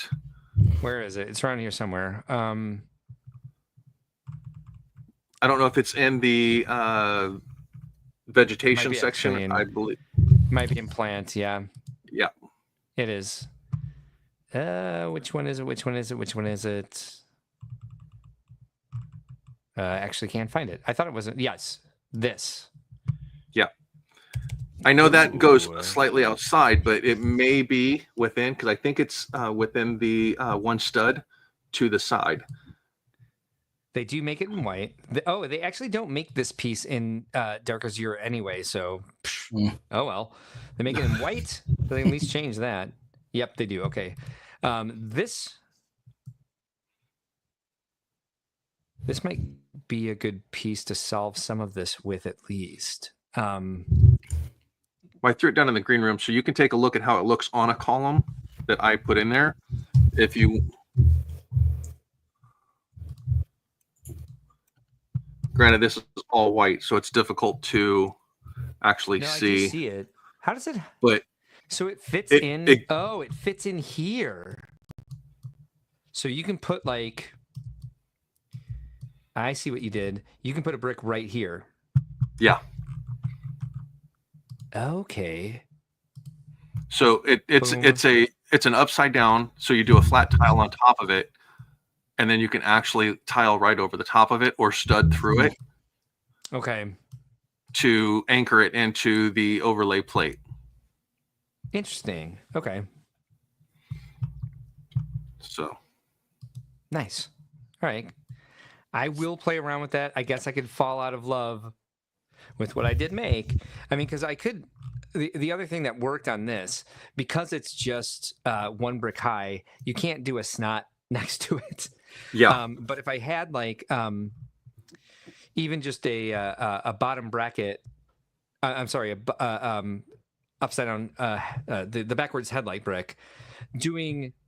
2 plates on a headlight brick leaves enough space for this. Yeah, there's going to be a gap there, so any lighting I'm going to do is going to bleed through there.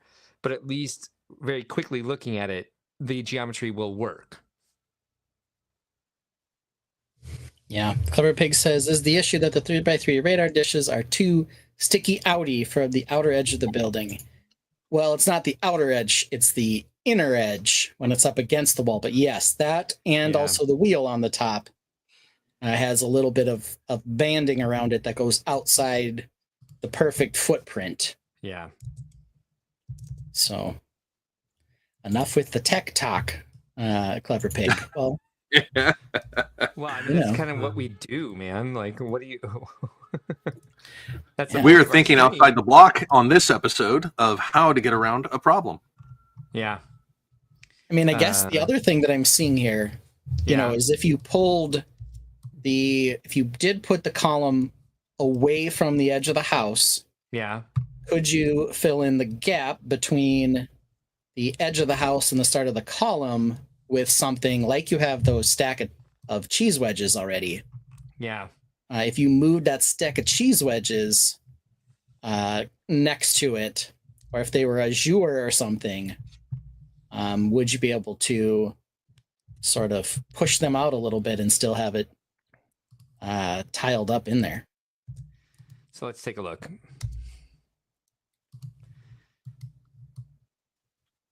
Because this would be... Oh, damn it. All right, hold on. Let's do this real fast. Live studio building. I'm thinking outside the blocks. We're making a wall. Welcome, ACOB. Oh, ACOB's here. Hey, what's up? You're gonna hate this part because we're talking in depth on making MOCs, but glad you're here. Either way, made the announcement that we will be opening badge sales on your stream on Thursday, September 4th. Co-streaming live, and the hotel room block will open at the same time. I updated them on the pricing. Doing all the bidness here. All right, so let's see. So here. Oh my God, come on. Sorry. I have this problem when I build a studio too, is getting it to rotate the right way.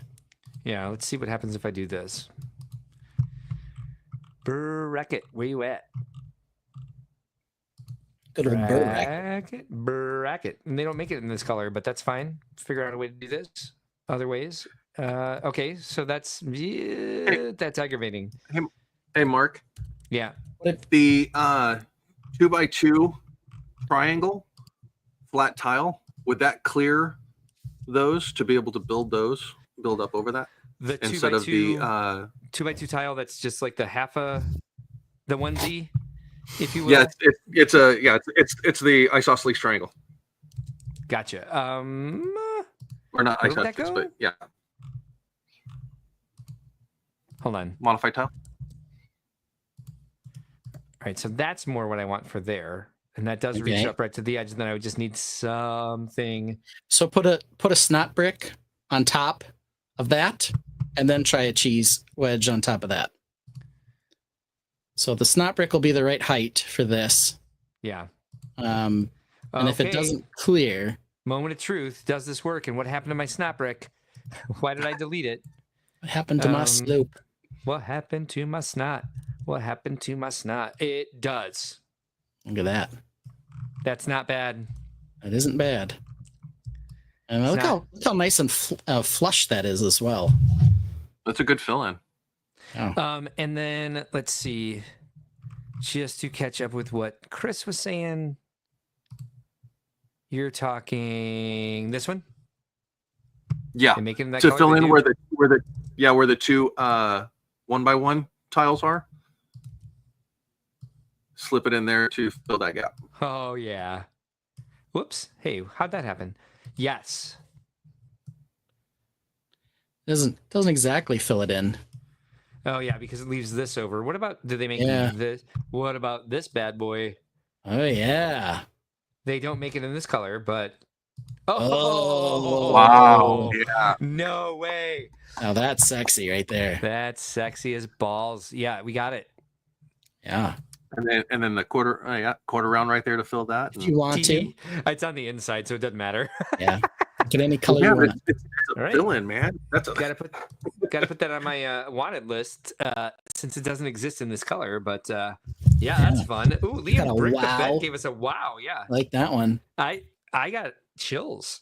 Like that was Yeah. kind of cool. Let's just for funsies, since this is all I did this week, was honestly I stared at this on Saturday night because I actually had some time after we went to Second City, and I just had the file open and I literally just stared at it, and I was like, nothing's even happening. I don't know what to effing do at this point. But yeah, let's take a look at it. Easy We're gonna enough to do do it on the the other side. side. Doing. 2, 3, 4, 5. Copy. Rotate, And rotate. Let's Paste. get it. All right, now I finally have a path. All I needed is someone to sit here and hold my hand with it. Oh, I'm Wow. so happy. Look at that. Not bad at all. Not bad at all. Not perfect, but I think that's the best we can do, and I enjoy it very much. The other thing that after that we can do is drop in, as I was worried about light coming through, because I actually want to get some lights in here, is we could probably do, again, not sure if this exists in this color. It does. How high can this Don't you- go? Can you put a square one in there? Does it have to be round? Oh, no, it doesn't at all. Yeah, you're right. Yeah. Mhm. The square ones might work. Brick, bitch, let's go. Brick, bitch. Brick, bitch, I said brick. Bricks. And plates. Bricks in your face. Boing.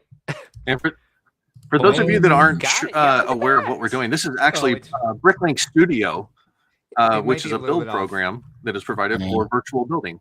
I see a bit of a glitch there. It might need to be round. Yeah. Yeah, and this is Well, actually, you- this is available for free. What's that? Could you do the round one layer down only? Yeah, So, so it's it's like be square there and just round at the very top here. yes, I So believe you are correct. Boing boing. So I'd have to do this.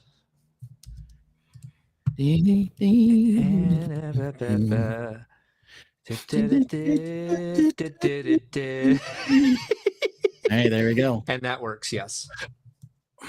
Oh, dude, yes, thank you. That might do it. You could probably even do another Thank square you, one and then Rolf. 2 of the thin plate round ones. Wait, what has Ariel's ride vibes?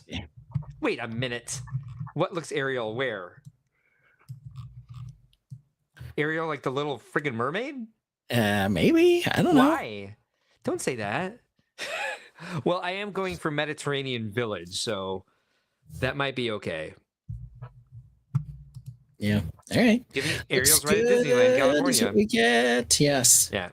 Okay. Absolutely sensational stuff, apparently. Wow. That is quite the compliment. Absolutely. Oh, yeah, I wanted to bring this up as well. Want a little bit more explanation on this. Al says up here, I want to get internet so that I can get Studio. Yes, I need to get internet so I can use Studio. It would help so much with figuring out some problems that occur with my furniture building. And yes, you do need to download it to Windows or Macintosh. Yeah, it does work for both, but it seems to be internet that he's not having. Okay. So, not sure why, because he's watching us on YouTube right now. Might be on his iPad or phone. His phone, probably. Yeah. Yeah. Columns in the blue remind me of the pier at Disney for some reason. That's fine. Great. All right, cool. Disney does some great design. Yeah, I don't know why. Well, I don't know why a beautiful Brussels did thing that. about Studio is you can Yeah. actually download Studio through the internet source, but once you have it, you can use it offline. But as Yeah. they do updates and stuff like that, you would have to reconnect to internet to do the updates for new palettes, new pieces, and stuff like that. So Currently on his phone. As we suspected. Oops, sorry. I'm not doing anything, sir. All right, so there we I have don't know why it. you always say that. You always I- claim. You always claim that it's me. I don't know. wait, all did we right. get banned? What did Mark do? Yeah, we banned Who less knows? there. We We have have banned banned for less. Looks very Mediterranean. There we go. That's a great conclusion. Thank you. All right. Well, as that, because Brick That Build has already told us, unless there's anything you want to share, Chris. Oh no, yeah, just yeah, no, I'm good. All right. Well, that's cool because we can move to our next thing, which is the news. However, I have an we're idea. at 1 hour and 22 minutes. So I Yeah. think maybe there's something we should do before the news. Let's do this.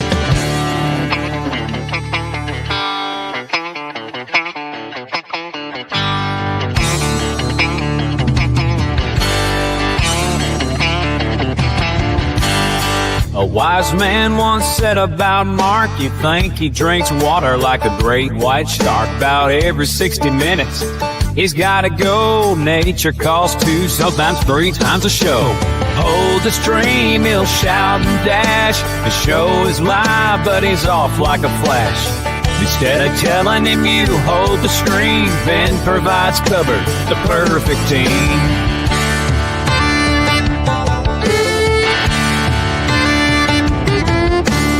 Yeah. But let's get into some of the news. Do you need the bathroom break before we go? Yeah, I'm gonna go ahead and take the bathroom break now, and then 40 minutes later, I have to take another bathroom break. Like, First, just like- like, hey, I made it 2 hours.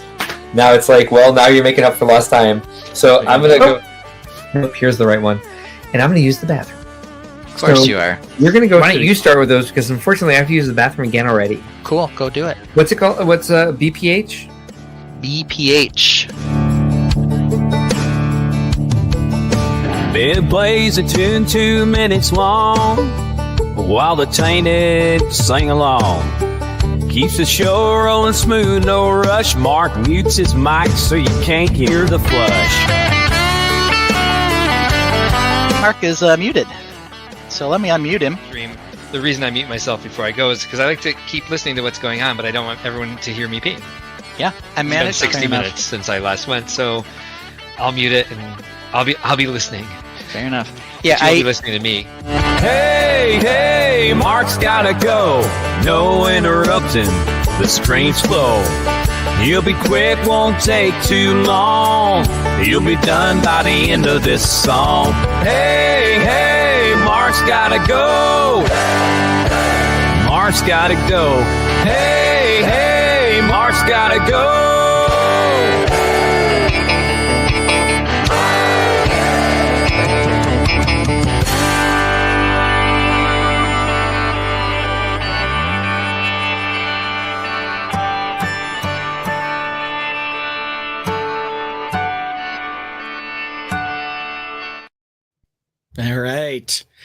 one of our favorites.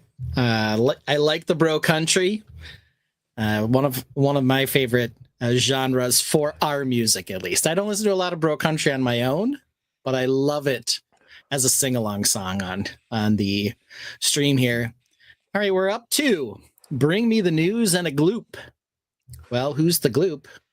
Augustus. Augustus Gloop. Yeah. Yes. How about that? What do you know? Mark knows what we're doing here. So we have seen in fact, we had a guest on once, Jessica Babier. Her dad has an impressive Willy Wonka build that we have had at Brickworld. But now we have the ideas version that has come up here. And so we'll bring it up on the screen. I don't know what Mark's chuckling it about right here. I guess Nick he and just Bricks. likes Nick and Brick's comment. Yes. But here we go. So here is our next idea set coming September 18th. Kind of a weird date, It is. but okay. Right. Why not? 2,025 pieces for $220. It is Willy Wonka and the Chocolate Factory, based on the Gene Wilder version. In case you couldn't tell, not on the more recent Johnny Depp one, not on the Timothy Wonka Chalamet. Timothy Chalamet one, but here we have it. So it's this interesting build, question mark. I've got some feelings about it, but I'd like to get some feelings from you here, Mark. What do you think? It's it's decent. It's definitely a parts pack I would use. I'm all over that. I didn't think this was bad at all until I saw the fan submission. I don't think it's terrible. I mean, don't get me wrong. We do like to grump on new Lego sets here, which is more on them than us. They're coming out with a lot of crap with all the IPs that they're doing. I think, and I do want to see this on a bigger screen, so hold on. Okay. I like, one of the things I like in here is the creative foliage. I like the transcendence of getting us to the inside of the chocolate factory. They've included a couple scenes here with the boat and the chocolate waterfall and the little pipe on the side. A minifigure can't fit through the pipe, which I wanted, which I think would have been better. I think one of the things, I'm not going to get to comparing it to the ideas submission yet, but I really don't think this is bad. It has a lot of great figures. Again, colors I would definitely use. Parts I would use. I would use every single part in this. There isn't one color that I'm like, not into it. At least in the parts that they come in. I'm not a huge fan of yellow, but they're flowers, so that's good. Brick Dad, how about yourself? I think it's a great shelf display. It definitely embodies the story of Willy Wonka, the original. Their promo video that they do with the minifigs actually going through it and stuff like that shows Gene Wilder doing his tumble down the stairs like he does in the opening of the movie and stuff like that when they enter the factory. I've heard comments across the board on this that likes and dislikes. For me personally, I would have liked to have seen more tiling down on the chocolate on the river part to have a smoother finish, like the water finish, but a smooth chocolate water finish. Yeah. So the studs kind of throw me off on that with the texturing on it. I would have preferred a smooth surface on that. But that's my biggest gripe with this, because the rest of it all looks like some phenomenal printing on all of it, which will be great pieces for MOCs and builds, especially if you do anything fantasy or anything like that. I'm not real keen on the play feature of the waterfall on it and how that functions and works. It's just kind of funky for the waterfall part, but for the most part, I think it's a decent set.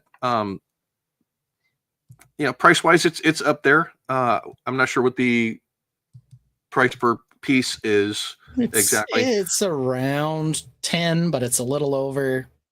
So it's 2,000-ish pieces for $220. Okay, so it's a little over. Yeah. But all of the minifigures are unique minifigures. None of them are reprints or anything like that. So I think it's fair. Yeah. I think it's a good set for what it is. Yeah, I think some of the heads aren't some of the heads aren't unique but all of the minifigures in some sense are. Yeah. Let's see here. We've got a couple of questions here. What are the parts on the factory pillars? I don't know what you mean by factory pillars. Are you talking about on the lampposts here? So those are called Fabuland standards. So they might have meant Fabuland pillars. I hope so. Yeah, what are those supposed to be? Well, I know what that's built out of. So they have a piece. It's like a little tiny arch that arches out left and right. That's what's making the bottom and the top. And then the piece in the middle, there was an old piece with a Technic axle through it that has those grooves on all four sides. I don't know that I've seen it in tan. I know I have some in in dark bluish gray. So I'm assuming it's four of those little arch pieces on top of this Technic piece, and then one half of it slipped upside down, the other half is right side up, and there's a Technic axle in the middle. So I think that's how those are built. Me personally, I don't love it. I like the movie just fine. I think the boat's kind of cute, but I don't know. It doesn't seem like a 2,000 piece set when I look at it. Al Goff says the brickberries taste like bricks. Yeah, love that. I kind of wonder if like the point, like having the waterfall move, seems like it ate up a bunch of pieces, and like I don't care, you know. Yeah. So I'm not sure, and you know, I do think I would use these colors. This color palette, surprisingly, would work for me, but it's not, you know, a great price to part value. But let's take a look at some of the other pictures, because why not? We got to take a look at the video too, so we see how this waterfall works. Oh, absolutely. And it does have an everlasting gobstopper, so you know there is that. Well, that's important. So we've got Mr. Gloop eating some chocolate with his chocolate covered face and some berries there. We've got gummy bears growing on trees. We've got the mushroom that you can eat right off of. All that fun stuff. You can see the Gene Wilder figure, a nice top hat with hair. Of all the figures, I like that mold. I like that mold. We will see that again in Harry Potter, I'm sure, in future sets coming. So definitely a cool mold. I'd say, you know, of all the figures, he's clearly the most iconic. And there's the figures together. So we've got Violet here. There are a lot of people complaining that they didn't also do an alternate blueberry version the version Aunt Marge. They have that Aunt Marge part already for one of the Harry Potter sets. We got Mike TV. We've got Charlie Bucket. We've got Grandpa Joe. We've got Gene. We've got Adolphus. And then what was the snooty girl's name? Veruca Salt. Veruca. Yes. Yeah. On the end here. And the one thing I will note, because they wanted to give him a Knickers type look, because Mr. Gloop in the movie had like knickers on, they gave him tall legs and everybody else of the kids as medium legs. So he looks taller than everybody else, which is kind of annoying. Agreed. I don't know. Yeah. Kind of makes him look less like a kid, and the other one's looking like a kid. Yeah. So I don't know. But anyway, so that's our figures, and then 2 Oompa Loompas. So Captain Green Hair would be proud of the green hair. There is not a goose. No, the question is the 2 Oompa Loompas have different face prints, and I'm curious if it's reversed or if they're single print faces. Good question. I would suspect reversed based on the fact that their hair does cover the back of their head, but who knows? Yeah. And then here we are on the boat. The boat's kind of a cute little build. Definitely stickers in the set. Yeah. So you can see a few. There's undoubtedly a good amount of printing, like on the boat tiles here, but you can see some stickers on the Wonka boat. And here we go. We got a lifestyle shot. Oh my god, these lifestyle shots are ludicrous. Not like any of them aren't. Okay, I'm going to concede something to begin with. The lamp and that vase back in the back. I have searched everywhere. I cannot find them. I have already looked. My ability has been maxed on this. I was. Wow. I didn't want to Yeah. let you guys down. Unfortunately, as soon as this was revealed, I started looking for those lamps so that I could Yeah. say without a doubt. And yeah, I honestly, I'm baffled on those. So Tainted, if you take it upon yourselves, let me know. Did you look for the artwork that is just artwork removed from a frame, and the glue is all that's left? Glue's over? still there. Yeah. Yeah, actually, I is that? think that this painting here was inside the frame. They pulled it out and put it next to it here. Can you try? You know, Can you try harder to make sure that the chairs are mismatched? Can you? yeah. Well, you know, 2 of them are clearly mismatched, and then the third is like the second one, but painted a different color. Okay, I have to point something out real quick. Look Sure. at the corner of the walls behind the lamp right there. It is a fake wall. I know. They are not connected. That's why I'm wondering, why is there a couch in the hallway behind him? There's clearly like this is the most studio set lifestyle shot we've seen. Yeah. I'm also wondering, is that a full dresser or is it just like a standee? Yeah, they have like shoe rack things that are like this. You screw them into the wall and they have 2 legs. Then like the whole front folds open and you like put shoes inside of it. It's an IKEA special for sure, but this is definitely made to look older than an IKEA special. Here we get a little bit of a look at the back of the mock. There's a little dollhouse action here, but not a lot. I don't want to be a jerk, but I hate this guy's face. Okay. Yeah. I'm not in love with it either. He appears to be married though, so good for him. Yay. Way to go. Yeah. So They must have met at a screening of Willy Wonka and the Chocolate Factory. it's 100% possible. Here are all the minis. The minis in the back are standing on top of a wood box, little tiny wood box made out of plywood. Algoff will buy this just for the figs. Mm-hmm. And here it is. I could see these in some of his furniture. So Nick and Brick Why? says someone's gonna make an Oompa Loompa Land mock with all the Oompa Loompa Land mock. There we go. With all the Oompa Loompas getting eaten by the monsters. Yes, let's talk about this lifestyle shot right here. Yeah, there's a close up of the glue. this is what it looks like from the sofa in the hallway.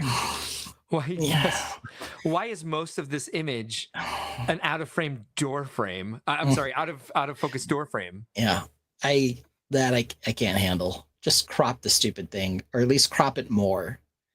Even if the very, very edge of it is going to be the molding for the door, it doesn't need to be a quarter of the shot. I'm sorry. How does this help sell product? Falco Rich is here tonight. There's a strong. It's so distracting. It drives me insane. They do this usually with like cherry blossom branches or a fern. Now they're doing it with a freaking door frame. Yeah. What were you saying, Brick? I was gonna say they photoshopped the door frame in after, because when they were doing editing on the pictures, they noticed that the book spines were showing so that you could see what was there. So it's very possible that was photoshopped in. Yeah. YOLO X says trying to go for the half an office desk thing like Wonka's office. Does he have half a desk? I don't remember that happening. I can't tell in that picture. I guess maybe we'll get a close up of the interior later.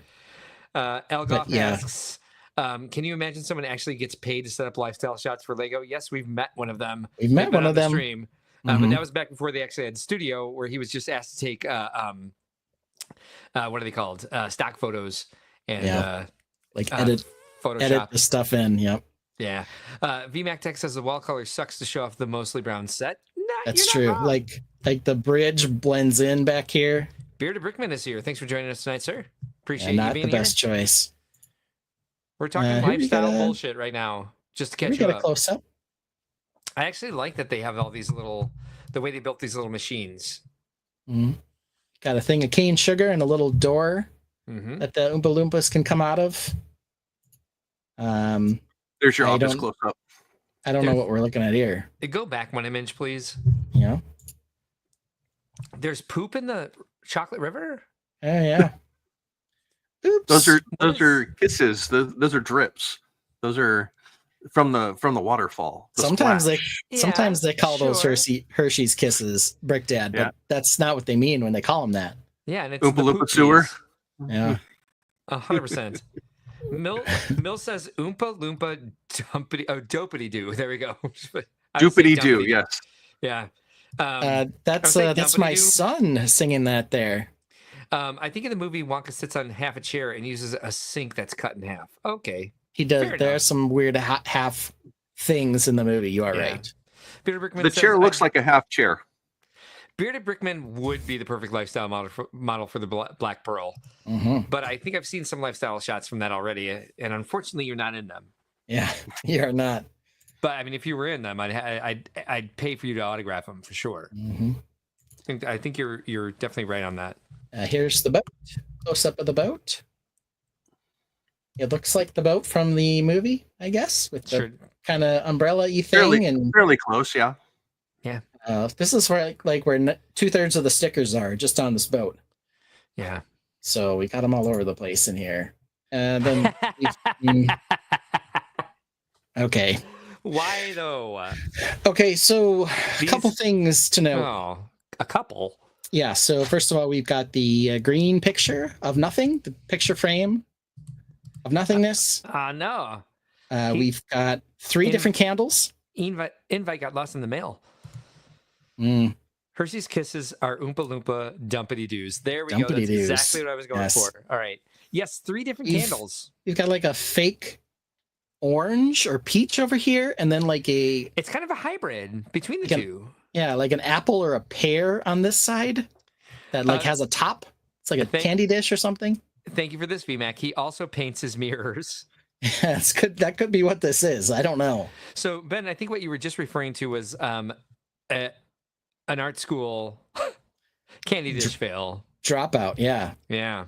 And look at this vase. Look at this vase. 2 birthday candles. Happy birthday. Are those Yeah, well, edible it's- candles? It's 3 candles, first of all. And One the of bases them are is not. 3D. The bases for the candles are 3D printed bases. They are Mills pretty brings ugly. up a great point. Where is the ladder? They could have used a ladder to blur out the spine of the Yeah. books instead Where's of a the door ladder frame. to nowhere? Super says the middle candle looks like a giant pencil. It does. That's Yeah. one way to look This at one. it. The lamp Chris couldn't find is a repurposed bong. Possible. That is possible. I found some other lamps and stuff that were similar to it, but I couldn't find this specific lamp and what it was. So Yeah. it was baffling for me. It looks to me from here like the shade, the lamp shade, has sand glued to it. That's what it looks like from here. It does look like that. And they had there was texture paint, Ben, or both of you Oh. actually. I don't know if you remember back in the 80s where it's there was spray paint that you could buy to spray on glass vases that would make it look Mhm. like stone. That's what flocking. that, yes, that's what that lampshade Yeah. reminds me of. Nick and Brick suggests the song goes Oompa Loompa Dumpity Doo. I've got another surprise for you. Durs Bricks is here. Thanks for joining us tonight. He says, I'm surprised they didn't put any actual candy in this, like a generic candy bar or a stick of gum, anything to make it less generic. Yeah. And again, VMAC. It's all Wonka branded. Yeah. Again, VMAC. What they have it sitting on is largely now nougat colored. So at least the brown from the river doesn't quite blend in as badly as that last shot, but we still have a brown on brown thing going here. And this is 100% what I thought when I first saw the shot. Jazzy Viking Brick says, I can't tell if the buffet is from IKEA or it's the boxes that came in. Super says, plant should be in the green vase, not the vanishing white one. Yeah, Maybe. yeah, perhaps. And those are just branches. It's not even a plant. Yeah. Oh, okay, What next is one. what is the printed collection? Don't know. And what's the chip clip holding down here at the bottom? Fabric swatches. I'm so confused. It looks like the lid for a Tupperware container with a chip clip on top with 3 pieces of folded up paper clipped into it. If that sketch is from the planted collection, where is it planted that it hangs down from the ceiling? It's from the printed collection, Oh, printed. but I sorry. still don't know what it is. Yeah, same. Very confused. George Brick says nondescript green chair object. That's how you find it in Photoshop when you're looking for it. It's No, probably look at it. the damn thing. It's I know. it's the couch that was in the hallway. They moved it in They now. did move it around. Yes. Yeah. Super says we have a green chair to match the couch. No, I think it's all one and the same. Put a chip clip on it all you want. I'm not eating those. Yes, there it is. So they moved it Yes. around. They like rearranged everything for that next shot. Why? I don't know. Does this help sell? Yeah, they had to have moved that They entire pulled this whole thing all the away. boxes that the buffet came in down. But Looks- Dynasty is here. This Thanks for- picture makes it look like the green thing is just it's not on the wall. It's just leaned up against it. Brick Dynasty suggests So- that it looks like someone left it behind at an Airbnb. Yeah. In this shot, you can't quite tell, but I think it is. It's just leaning up against the wall. It's not even screwed into anything. VMAC Attack found the purpose for that. That is the chair your spouse sits in while you build. Oh, okay. Yellow X says it's a Hulk chair. This chair is getting a lot of screen time. Hulk smash. Hulk chair. Hulk chair smash. So we don't get like a great. This is the best picture we get of the back. So yeah, maybe he's sitting in half an office chair here. Hey Ben, pull up the one I Yeah. have up there. Okay. Is that Okay. the new elementary one? They did a review of it. Yeah, so that's zoomed in. Yep. So it is. He's like sitting in half a chair. Durs Bricks asks, There's have you a all half done a sink. lifestyle shot bingo? That would be great, not gonna lie. Ben, we just got a free silliness idea We from did. Durs Bricks. We did. Dale Sim says it's like a leftover moldy marshmallow. What and where? Oh, The green chair? chair. Could be. Could be. Yeah. So we Some got things- a lot of opinions on this chair. Some comments you bring up, but you don't say out loud. hmm Some of the things in his office here are some more of the stickers. You have the lickable wallpaper on the 1x4 tiles hanging on the wall behind it. You've got the certificate or something like that over on the other wall. Yeah. The flowers or something like Yeah. that. And then his Okay. half chair, of course, which I'm trying to just figure out what that piece is, but Well, I can tell you right now, it looks stupid. this is Willy Wonka. I know. But you can also see That's the half chair. you can also see the handle here for the waterfall. Yeah. Ben, can you play the video? Yeah. That is not inconspicuous in any way, shape, or form. Okay. Not at all. So let's switch over. Yeah, what is that? You want this one or this one? It's the one. I think we want this one. It's the one on the painted mirror. Yes. Yeah. Can you hear the music? No, thankfully. Oh, okay. You don't want to hear it? No.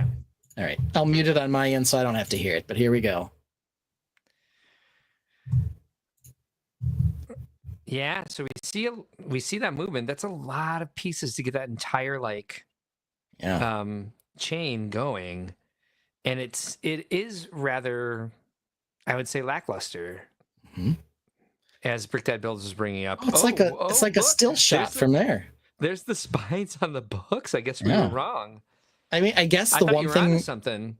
yeah, the one thing about the video is it does tell us that this was, really taken in a studio. Like they really did this.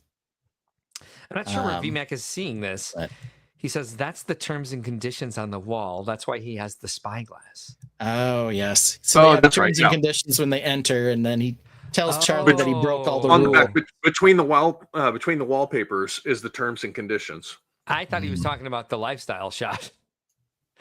I mean, What which are he the- was. What are but, the like, terms and conditions of the I thought there's lifestyle some- shot? Right. So there we've got him back there. All right.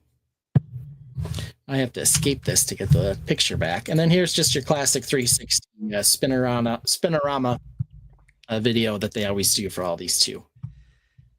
Yeah. So, Want to see something I fun? don't know. Look But- at this. Hey, here's the original approved version. It is, a little more exciting. But it had a moving waterfall too, so maybe that's why they felt they had to do it. I don't know. Perhaps, yeah. I don't know how this would actually move with this gap here, Right. but I mean, maybe it was just the idea and they didn't have it worked out, but there are 13 more pictures. So you can kind of see here. Oh yeah, of course it would flip there. Mm-hmm. Here's Dursbeck quoting some of it. You took the fizzy lifting drink. You get nothing. You lose. Good day, sir. That's what he tells him. I do like that this was based more on the book than any of the movies that exist. Like the this Technic axle or Technic bar being used, the whip in yellow, like the drumstick from Fabuland in purple. It's the that's the ball with bar. Ball with bar. Is that ball with bar or the microphone? It's the ball with bar. Yeah, because it doesn't have the ridge, the microphone ridge. Okay. Duh. Candy cane tree is cool. I don't know. That tree is cool. That looks cool. I can kind of see why they put more from the movie in this. Yeah. This is a baller set. This is a baller creation, but it's definitely more of a mock than a Lego set. This tree is fire. It is a crazy tree. Well done. 100% fire. Yeah. That tree is OG. Lots of Oompa Loompa turds in this river. Oh yes, it's like a bubble, like a bubbling bottom of the Poop, waterfall ice cream. there. Yep. So all right, well, it's not bad. That's where we started. No boat. But it's got, again, the same characters that show up in the set. With the addition of Uncle Joe, but yeah. Oh, really? Where? No, he's not in this one. That's what I'm saying. Is Lego sorry. added Uncle Joe. Sorry. No. Yeah. And a again, Grandpa Joe. Based Yeah, on Grandpa the, Joe. Sorry. Based on the descriptions from the book, and not any of the movies, which again is cool. Yeah. And I don't know if we have pictures anywhere of the mock series that Pat Bavier did, but if we don't, you can seek those out. They were at Brickworld. This pic? And they were really cool. So. Oh, sorry. Yes, hold That's on. okay. I will bring that pic back up for you since you were referencing it. Well, the one thing I wanted to point out was the fact that they used more tiling on the Chocolate River in Very this much version, so. which makes a major difference to me for the look of it's got that gloss when you look at it at an angle, which would look like water or like a chocolate river or something like that to me. So it has a little more of that feel. Yes. In this. With like the little ripples in there is very clever. Yeah. I like the way that the everything else looks like it's carved out of chocolate, but like the running chocolate, the melted chocolate is darker. It's very clever.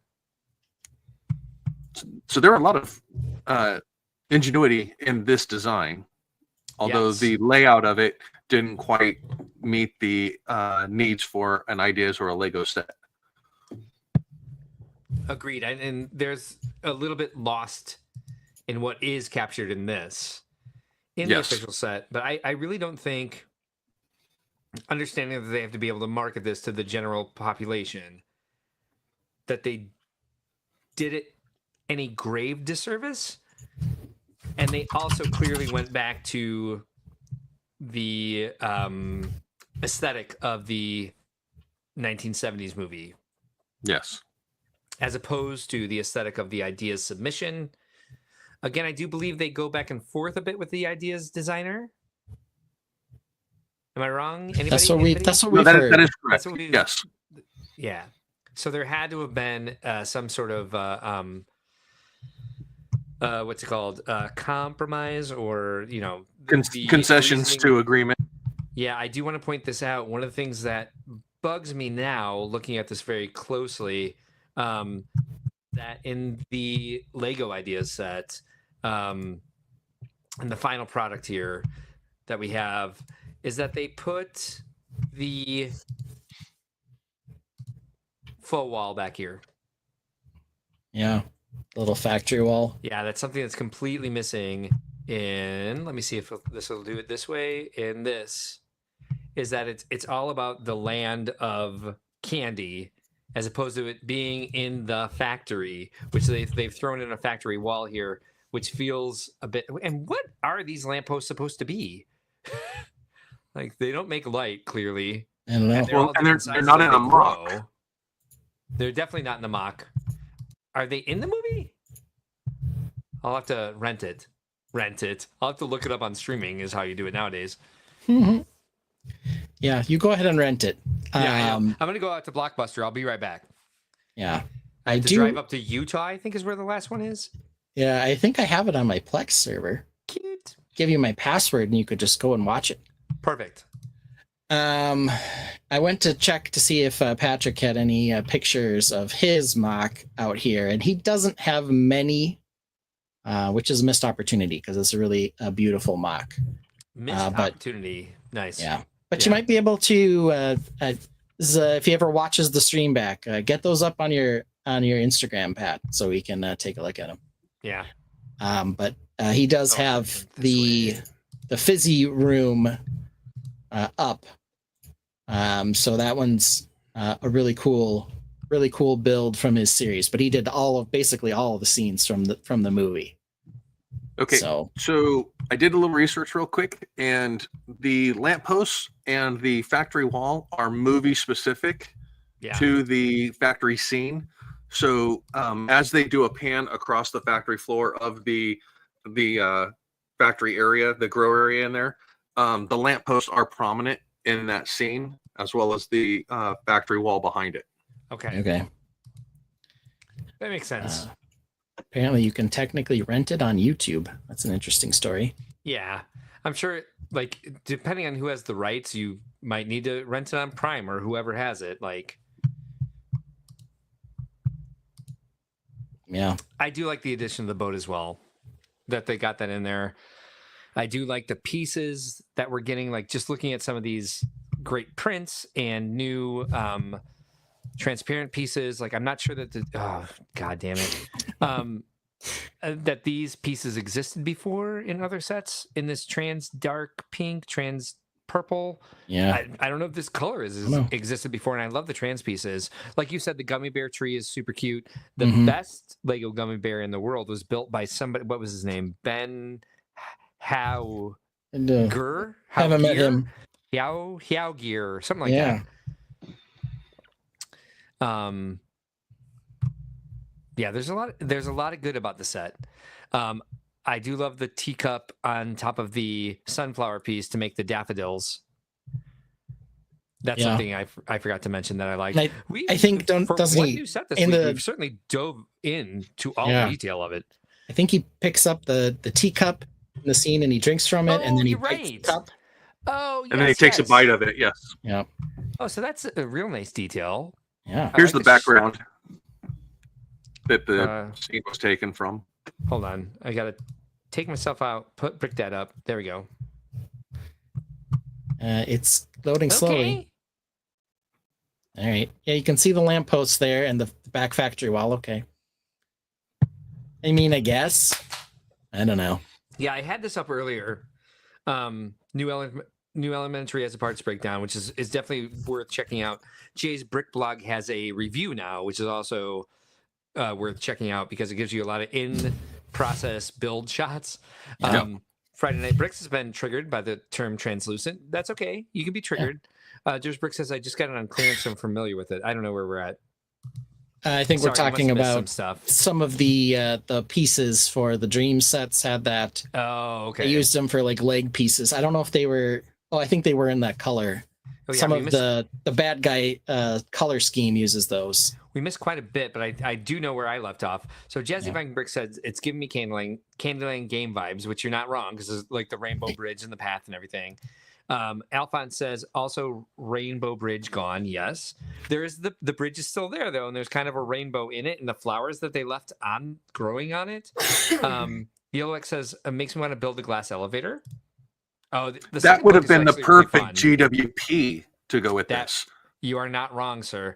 Algoff says I like the Lego person better, especially since it has the boat. I like the Lego version personally better, especially since it has the boat. I'm guessing that's what he meant. Brick Built Lab says the wedge bricks on the shore look better too, like chunks of chocolate. Yeah, Agreed. Elgoff says, I like the Lego version better, especially since it has the boat. Thank you, sir. Yellow X says, closes it up, but just take the wall off. Yeah, okay, agreed. Brickworld Lab says, I believe there is more of the factory visible in the background of that scene in the movie. Yeah, and so there's no reason to really have it. Falco Rich says, technically you can... Yeah, okay, you got that one. They were in a dreams. Okay, so that's where I'm lost. Yeah, we're still lost. Sorry. Okay, so now we got to do this. Hold on. We have a Cinder sighting. We do have a Cinder sighting. So Cinder comes down to the basement now. He was brought by somebody. Let's see who Hello, the somebody somebody. is. Come here, somebody. Here's somebody. Oh, Miles, what's up, buddy? How are you? So he can't hear you, of course, but how are you, right, I Miles? forgot about that. Good. Everyone can hear you, though. Okay. Stromboli. Yes, Brick Dad just says Stromboli to you. That's all he says. That's- So your Stromboli video was on the stream earlier today. Yeah, Mom showed me. All right. Kitty Well alert. done. Here he is. Here's Cinder. Hi, Cinder. VMAX says, kitty, kitty. He's, What a sweet cat. Oh my God, so docile. Oh, yes. And He is very tolerant yeah. of all kinds of things. And he's just purring away. And he's What a good boy. snuggling. He does like to nibble a little, gives you little love bites, and then licks you. But he doesn't do that too much. Look how nice he is. Oh, finally, I figured it out. He's talking about the translucent dark purple, dark pink. Two-piece. Yes, thank you. Which is what I said, and I couldn't remember that that's what was going on. But this cat should live on the stream. I think this should be our new mascot. What a Mhm. sweet... Is that coat considered calico? Yeah, so when you hear somebody call a cat calico, they're only referring to their coat pattern. That's Yeah. not a breed of cat. No. And so he's a tabby cat. Well, he's not calico. He's a tabby cat. Tabby is the description of the thing. Calico's Calico's a specific one where they're orange and white and Oh, it's the brown. orange splotchy. Right, sorry. Yeah, so he's a tabby, That's but a he's tabby. got this mask on him where he's all white. Which is awesome. So he's got half of his face is white and it goes up onto his shoulder. He's And going he's to a got masquerade nice ball. Nice white front paws here. Yes. He's a Yes, cat there's man. Give me my little nibble, Aww. and then he'll give me a little lick afterwards. Like So he's sorry. wearing his masquerade mask, and he's got white gloves on. Mm-hmm. What color boots does he wear? Yep, and you can see him licking me. He's like, sorry, you're a little smoochy. That's So- what Orion was doing while I was trying to clean her Don't let him nibble on me long enough wounds to get today. licked. She kept Mhm. licking my hand to keep her away, to keep me Mhm. away from where she was wounded, because that's her instinct to be like, I'm okay, don't touch it. And I was like, I am your dad. I need to clean you. He wants to play right now. So all right, So can take him VMAX back. says, I believe only females are calico. Interesting. yes, tell- that is true. I think only female cats can be calicos. Tell Miles thank you for bringing Cinder around. Thank you, Miles. Algoff says calicos are all females, I believe. Yep. Wow, did you just copy and paste VMAX text? My cat's the devil. Yeah, some cats are. Yeah, my cat is not. So he's a tabby, and I think he's they have like 4 distinct or 5 distinct patterns, and so I think he's a broken mackerel is his pattern, and then he's got the What a white great mask name. on the front. Broken mackerel. I love Broken mackerel. it. Yeah.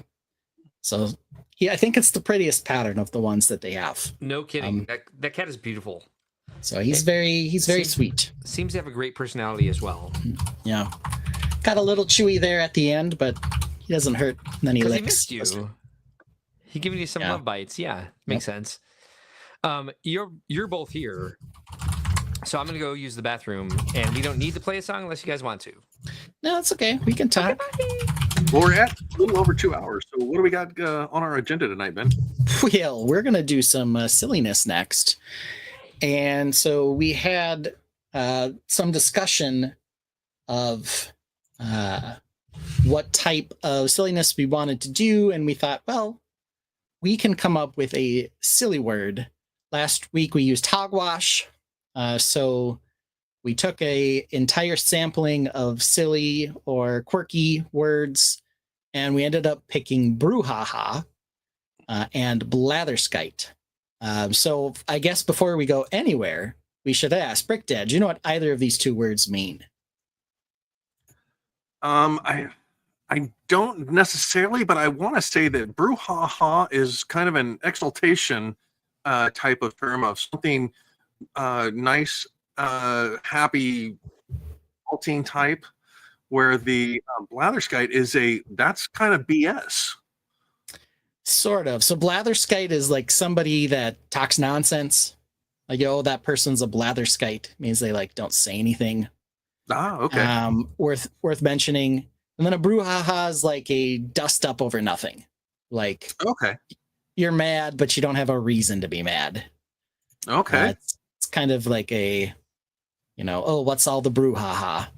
Brick Built Labs says blathering blatherskite. That was the expression used in DuckTales to make Gizmo Duck, to make the armor come flying and get on Gizmo Duck.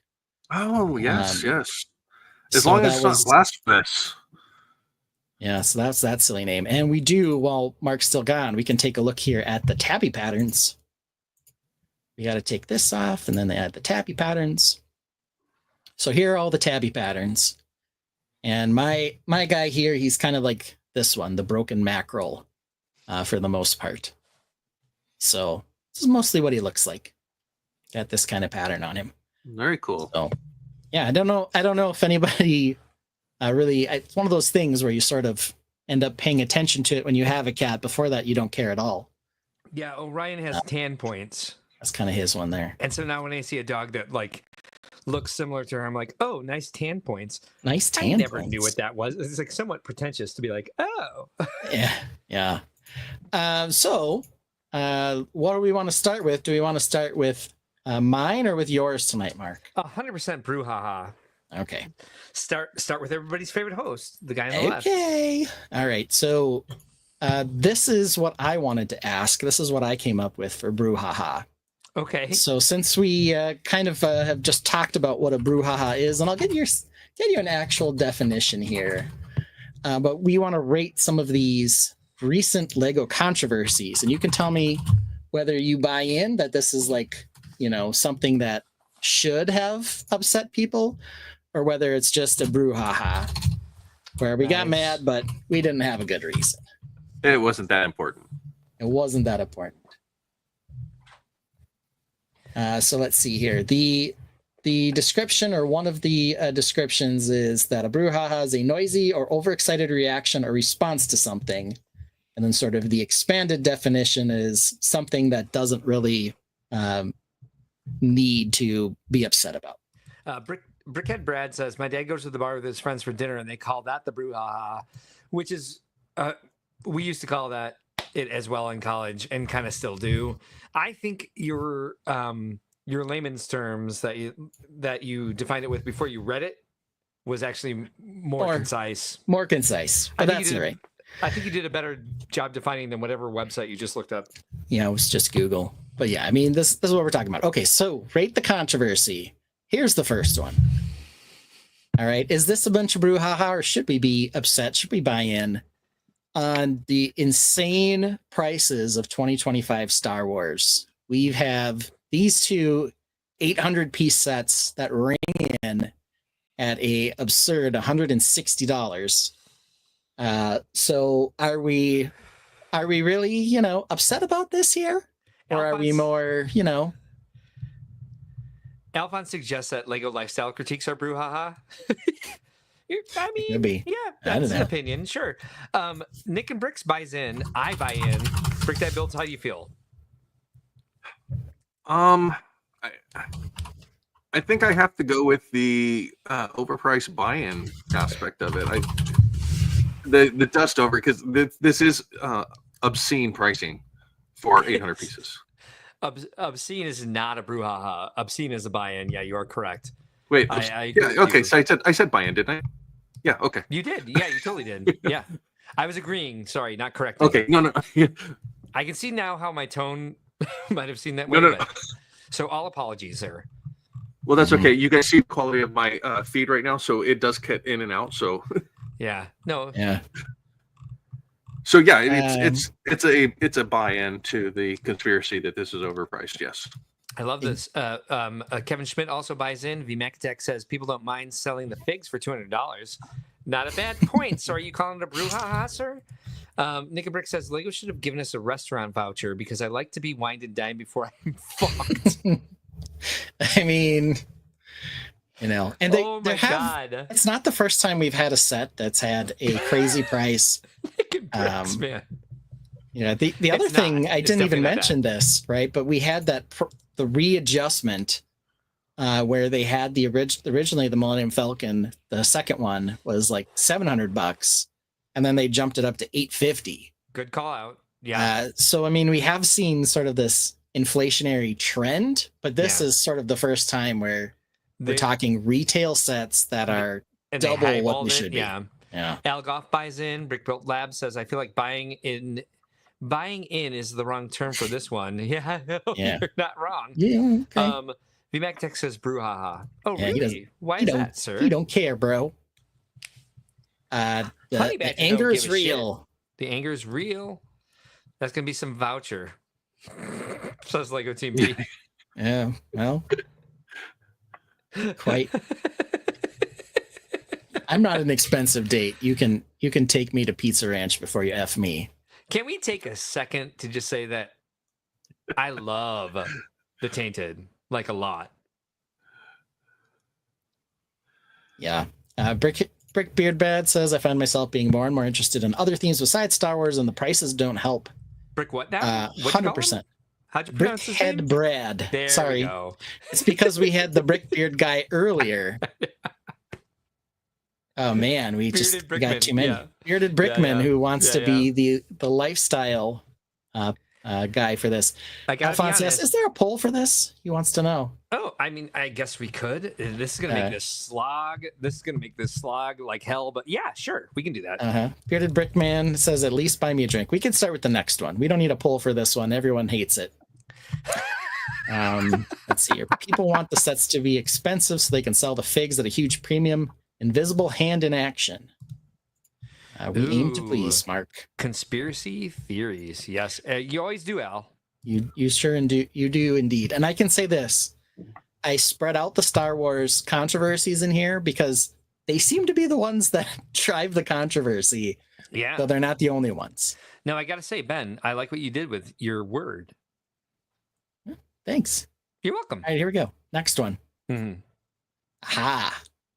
The old CMF switcheroo. They went from the bags with the feelies to the cardboard boxes. Of course, this was a huge deal at the time because everyone who was a feeler were immediately concerned that they wouldn't be able to identify what was in the box anymore. They weren't going to be able to get the ones they wanted anymore. Mm-hmm. They were, terrified. This made it hard for the scalpers. It sort of did. For a little while. And some people would still just tear open the cardboard package. They also found ways to cut them open. Of course, we know that things have settled quite a bit because you can now scan the barcodes. That wasn't originally the case, though. That's why we'll buy in, actually. So on the front end, right, was this brouhaha or something to be upset about?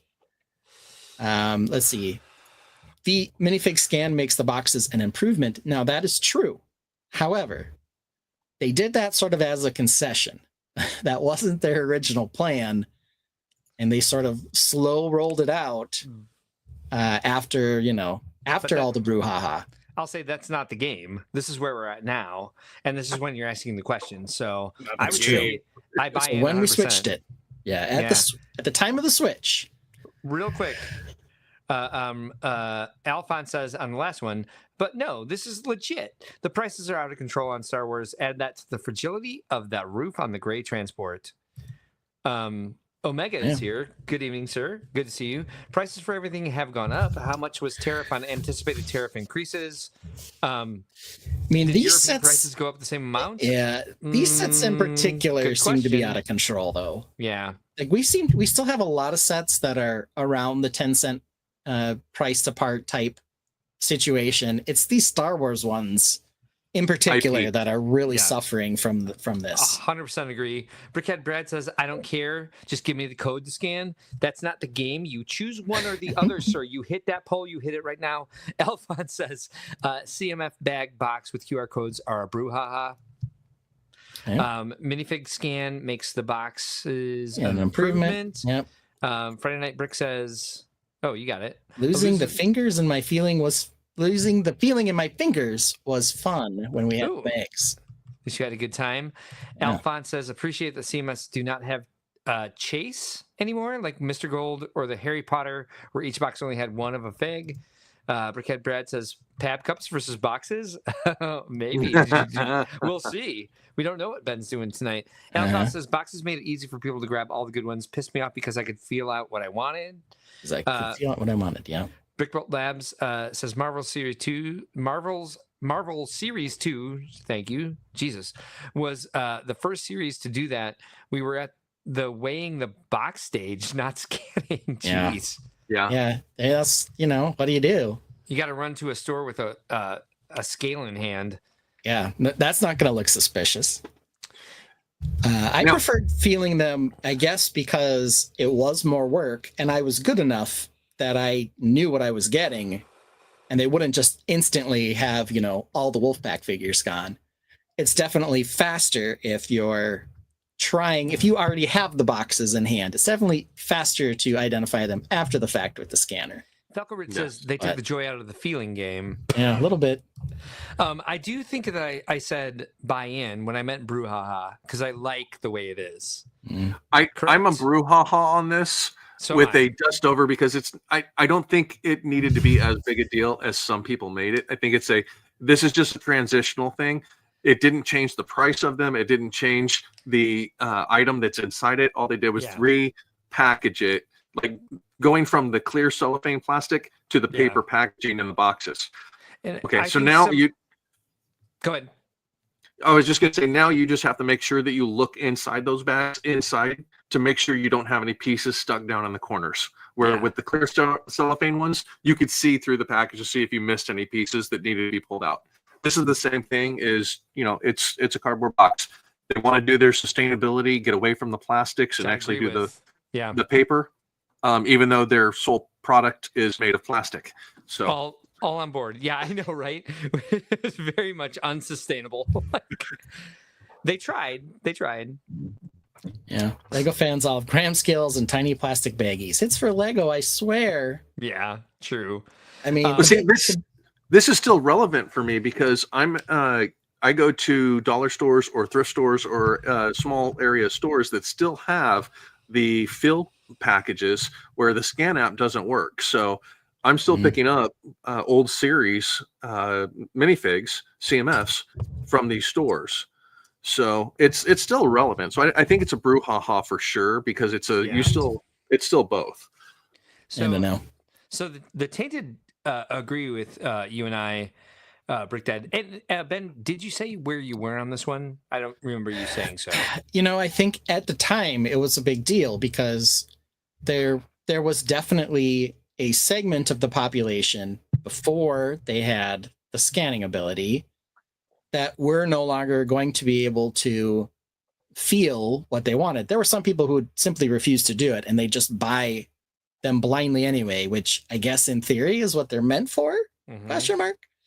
But those of us who, so me included, obviously could feel them, definitely had an advantage with the fact that, we were getting the ones we wanted without having to blind bag it. Yeah. And so it felt, harmful to us, but, I don't know. They came up with a solution and now it's kind of no big deal. Perfect. And the Tainted agree with us. Brouhaha won at 91%. All right. Yeah. All right, here we go. Next slide. We're back to Star Wars. Okay, so why do I have these two sets up? Well, when Assault on Hoth came out, you'll see down in the corner, this was an Ultimate Collector's series. And people lost their brains because they hated the set. Of course, now on secondhand market, it's insanely expensive. Yeah. But they all lost their minds, and what everyone basically said was, this looks like a bunch of $20 sets packaged together and then resold as a UCS set. How dare you call it UCS, sir? That was kind of familiar. It feels like this happened again like yesterday.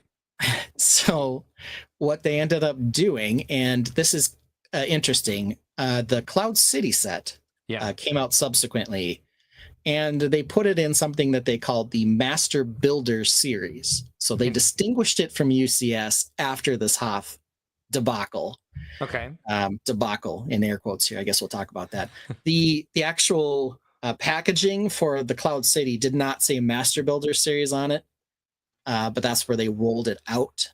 However, the Mos Eisley Cantina does say it in the corner, so that's why I used this box. So, brouhaha or buy-in, was it a big deal that the Hoth set was Ultimate Collector Series and forced Lego to spin off the Master Builder Series instead? So do we care? Was this a big thing? Were you really upset? Were you a why do they dare call that UCS? You're tarnishing the UCS name. I can already tell you where Brick Dad lies on this one. He thinks it's brouhaha for sure. But this is what we had. Let's see here. So since they fit way less in a box now, it makes more freight for the same amount of figs. Is that sustainable? I guess a different question. That's not the game. Before my Lego time. Yeah. Well, before my time. You can't weigh in. And it's the volume that will fall off of a container ship into the ocean. Yeah. With the boxes versus the bags. VMAX says UCS just means a big freaking set to me, or big freaking set to me. So I don't think he cares. Wampa is UCS approved. Wampa and Tauntauns. I mean, they had those, and I know they had the Tauntauns and other sets. I don't know about the Wampa. I have some horns for him or whatever that Yeti is. No, you got it right. It's a Wampa. We don't have the action here where his arm falls off, though. So, what's the point? Well, hello, baby. Hi. Forgot the name. No, you didn't. You got the name right. It was a Wampa. It's the Wampa Cave. Hi. This set had so much hate when it first came out. I never bought it. I don't think it's bad. I gotta say, it's okay. I mean, it's just all the little pieces. Reminds me of the Fisher Price sets that I had when I was a kid, or Hasbro, or whoever had the Lego Hoth. The hard thing with me for the Hoth set is it feels very play-setty and not very displayable, which I know some people use as the defining term between whether it's a play set or it's a Ultimate Collector. Yeah. Yeah, so, that was what people were saying. They were like, "Hey, we see UCS as being a display model that's based on accuracy. We're not thinking of it for the largest set in the line at the time as necessarily the description." Yeah. Brickhead Brad says, so the lesson is always buy the hated set, I guess. Yeah, I mean, that's, they are really expensive on the secondhand market now. And that's probably part of it, is they didn't sell as many because everyone was hating on them. And then if you want one after the fact, now they're crazy expensive. So say you're not wrong. Yeah. And they had figures in this that were only in the set. Like the two droids you can see in this picture. So it always happens. It's just like Cloud City Boba Fett. That thing was so terrible. Jesus. But everyone wants it now. Yeah. Everyone wants the figure. I like your definition, Brick Dad, very much, because I would say Assault on Hoth would look like garbage on a shelf. Unless you have a wide enough shelf to set it up exactly the way they have it on the front of the box. Yeah. Which unfortunately is how it is in the movie and all of that. It's a very spread out diorama set area because of the type it is, where the cantina is a very concise building or something like that. Yes. And the Cloud City, you can show people. Yes. the Cloud City is a very concise structural building area as well. So I could see how that could be more of a display set than a play set. But you know, that's. But now they do ships and stuff that are UCS ships, which are a gray area. Yeah. Kevin says, yes, it needs to be displayed on a white tablecloth. Yeah. Yeah. Needs to be displayed somehow. I was about to end the poll, but it just took like a sharp turn in a different direction. So I'll give it another minute here. Yeah. Well, I'll tell you this. So in the last 6 months, new sales of Assault on Hoth, the average sale price is $490. The sets for sale that are new in box are right now $640. So basically, I'm guessing this was probably 200-ish when it came out. So we're talking a 300% jump here. Where's the cantina? So, good question. The cantina is a little newer, but we can look up Mos Eisley. Mos Eisley Cantina. We want the big one, not the little one. They've had several sets with that name. Right now, a new inbox cantina is $400 for sets that have actually sold in the last 6 months. Keeping in mind, it was released in 2020 and was more expensive at the time. The average price of lots currently for sale is $530. Okay.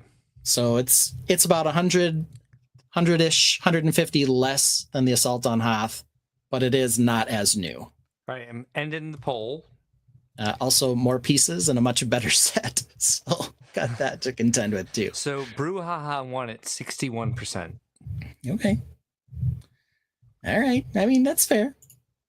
I thought the same thing. Like, I don't care. Call what you want UCS. Same. Like, who cares? But there were people who were, upset about it. The Hoth came out in 2016. All right, here we go.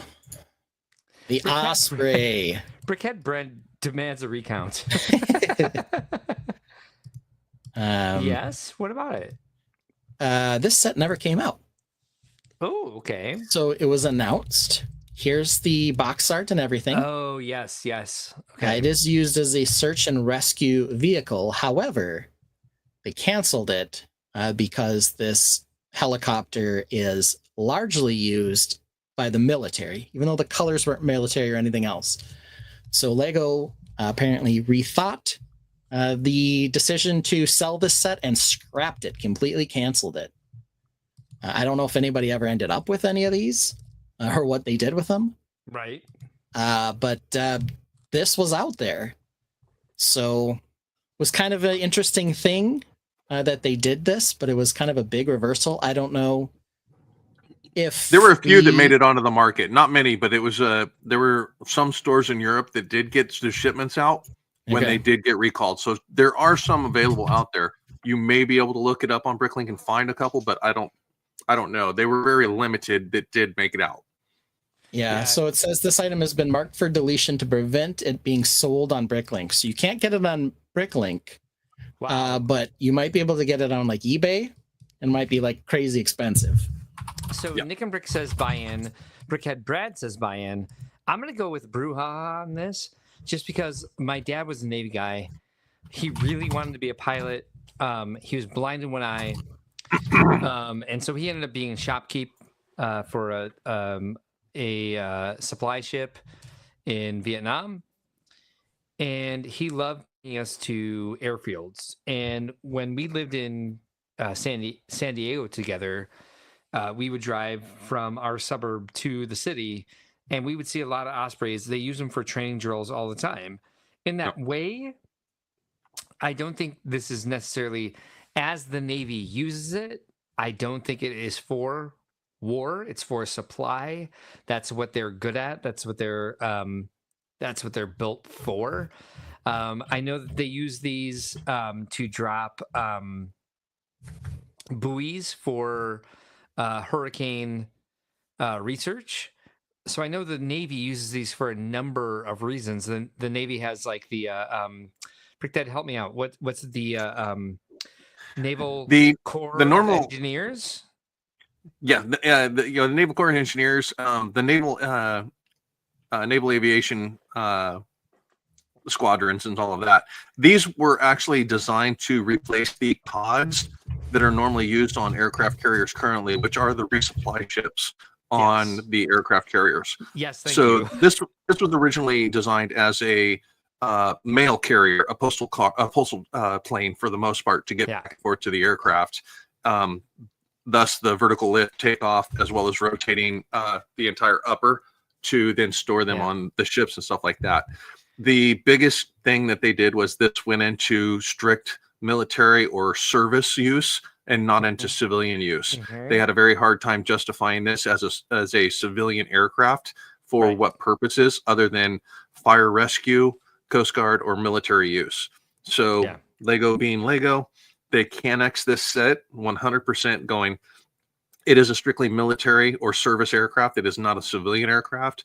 So the purpose of it never hit the shelves for what it could be used for. It does see combat roles and usage for the Marine Corps and mostly the Marine Corps of taking in troops and dropping them off and stuff like that. Perfect. So it's perfect for paratroopers and Navy SEALs. Yeah, it's a bus. Yeah. And buses do lots of things. Yeah, well, I mean, Lego's got their opinion on what they can do here, and this is part of, why we talked about the Transformer sets. A lot of people are saying the Decepticons.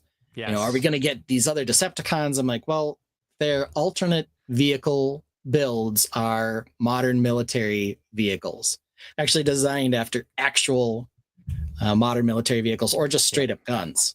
So it gets hard to say those if Lego is going to do something like cancel the Osprey, even one that's colored like this, and even one that has its military role basically as transport. The more they bring in so many IPs, they're going to be tap dancing on a fine line for a long time. Brickhead Brad says, you have a theme that has the word wars in it. Yellow X says, I think Duck Bricks has one built. If anyone does, he does. VMAX says, this is the same BS as we can have Transformers with big ass guns, but not a Transformer that is a big ass gun. Right. Rob Claxton says, sorry, I'm late. Just got home from a convention in Atlanta, Georgia. Don't ever need to apologize for being late. We love you. Yeah, sir. Yeah, sir. There we go. Got it. No, yeah, sir. Like would make an oil. Moments of Magic says, hey, howdy, hey. Thanks for joining us tonight. Smokey Smoke says, another fact is that the vehicle is also known to be very unsafe and unreliable. A number of soldiers have passed in training accidents, which happens with a lot of helicopters too. So this Smokey, I'm going to argue this because they did produce a bunch of Volkswagen. Ooh.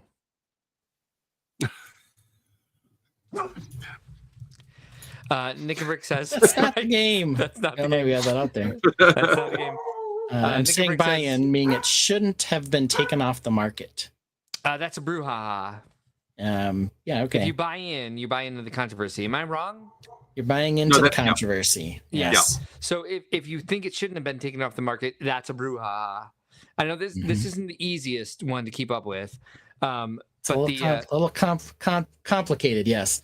And just for people who are curious, right now on eBay, like the sold pricing on these things is between $450 and $1,000 typically. It varies a lot. Brad says, is the Darth Trooper, probably Death Trooper, I think you meant, a helmet? I think you're a bit behind on the feed because there's a Dark Trooper. Dark Trooper, yeah. Al Goff says, I just think Lego is being stupid about weapons. I have a full-size flintlock that I know they would never accept, but they have a mini flintlock that the pirates use. Yeah, good point. And your flintlock is beautiful. All right, I may have to go in a second to see what's going on upstairs. Where's the Lego Yugo? Oh, jeez. Yeah. It just clicked after I said it. I was like, what does he mean? Now I get it. Falco Rich says, I honestly think Lego will make Starscream with the new... Oh, hold on. I'll be back. Sorry. All right. We'll take Mark out of here.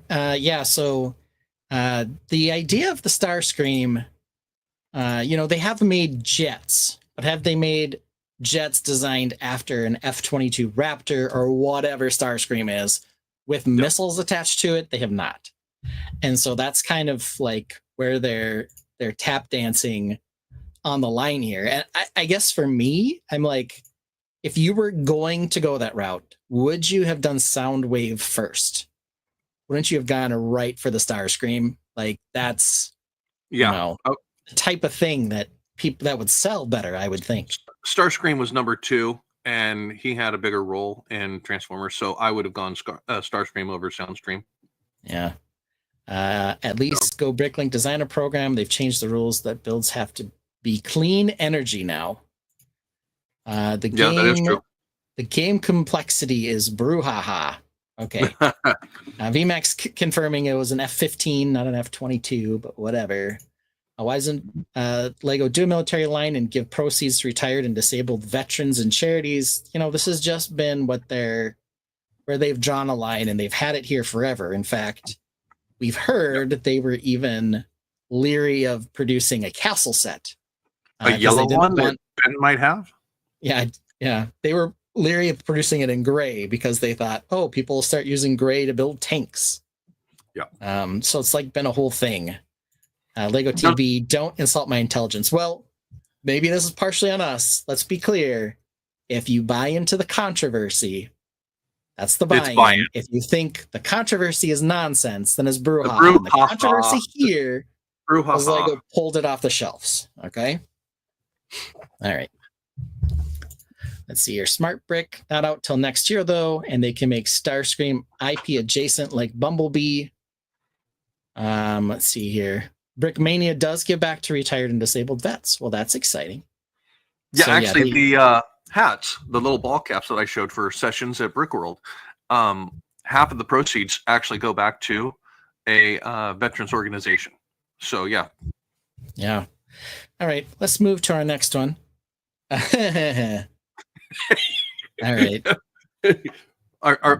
Which Rexery?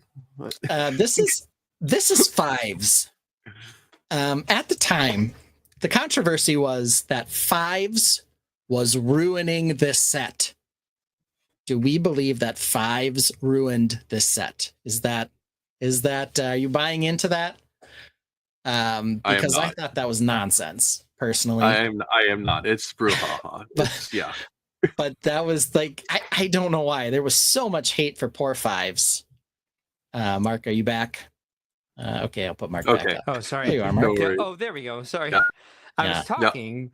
So the last one ended with a buy-in at 57% and brouhaha at 42%, but I think people are confused about which one to do. So maybe I'll make this poll a little bit different and not use your terms, Ben. So the question here is like, does Five sucks? Does Fives ruin this? Does Fives ruin this set? Does Fives? Yeah, I knew there were plurals in wrong places. How did he ruin it? Brick Built Labs ass. Well, let me tell you, the internet trolls, maybe one in particular, dear God, absolutely hated the Fives figure. Said it was the worst representation of Fives ever seen ever. Hated the printing, hated everything about it, and basically declared that Fives ruined this set. I'm sorry, you pulled a quote. So a direct quote from He Who Shall Not Be Named in this. Waist capes are brouhaha. That's all I can say. He doesn't have a waist cape. Let's see here. Lego can make a hallway where Vader murders an entire battalion, but not a V-22 Osprey. Yeah, good point. Apparently, that's true.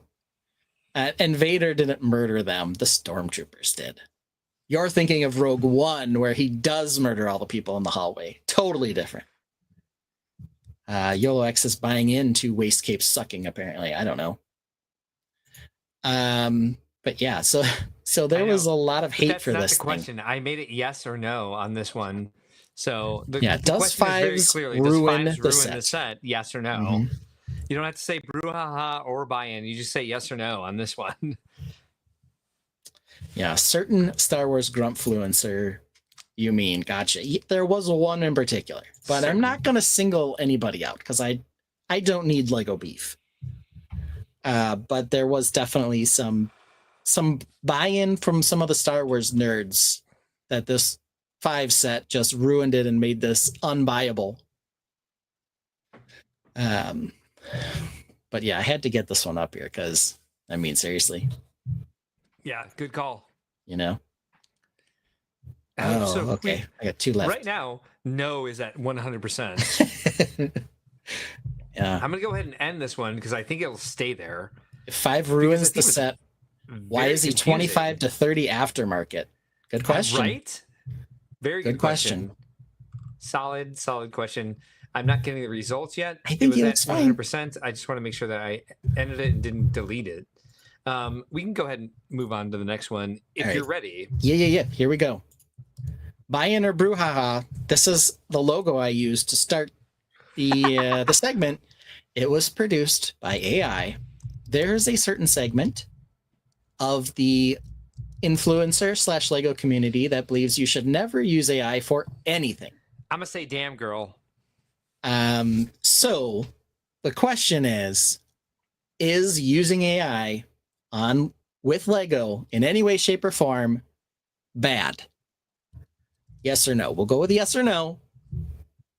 But can you never use it? There are some people who say you can never use it. I just made the poll, and we've done this before, by the way. So the poll question is AI bad? And the answers are yes or no. So All right. don't have to worry about buying in or brouhaha. Right. The answers are simply yes or no. The last poll did win that the 5s did not ruin that set No, with did not. 100% of the vote with 12 votes, by the way. All right. It's pretty good. So we've got no right now. AI bad question. Answer no at 60%. Again, this is a hot button issue, man.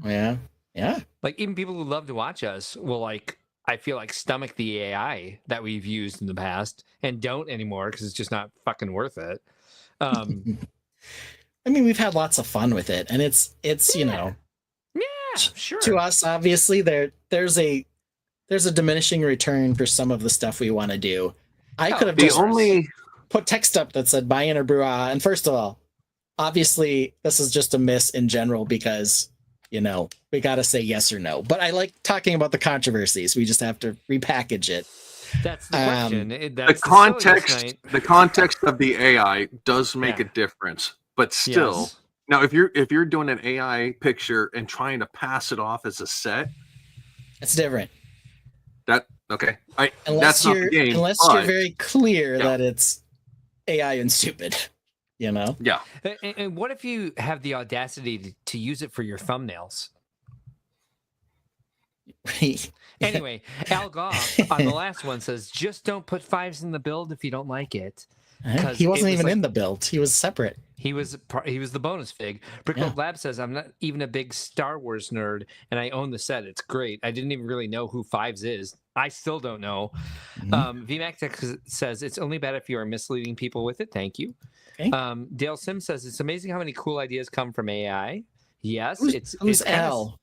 It's kind of stuck here. Who's Al? Yeah, who's Al? How many cool ideas come from Al? AI. Oh, sorry. Did I say Al?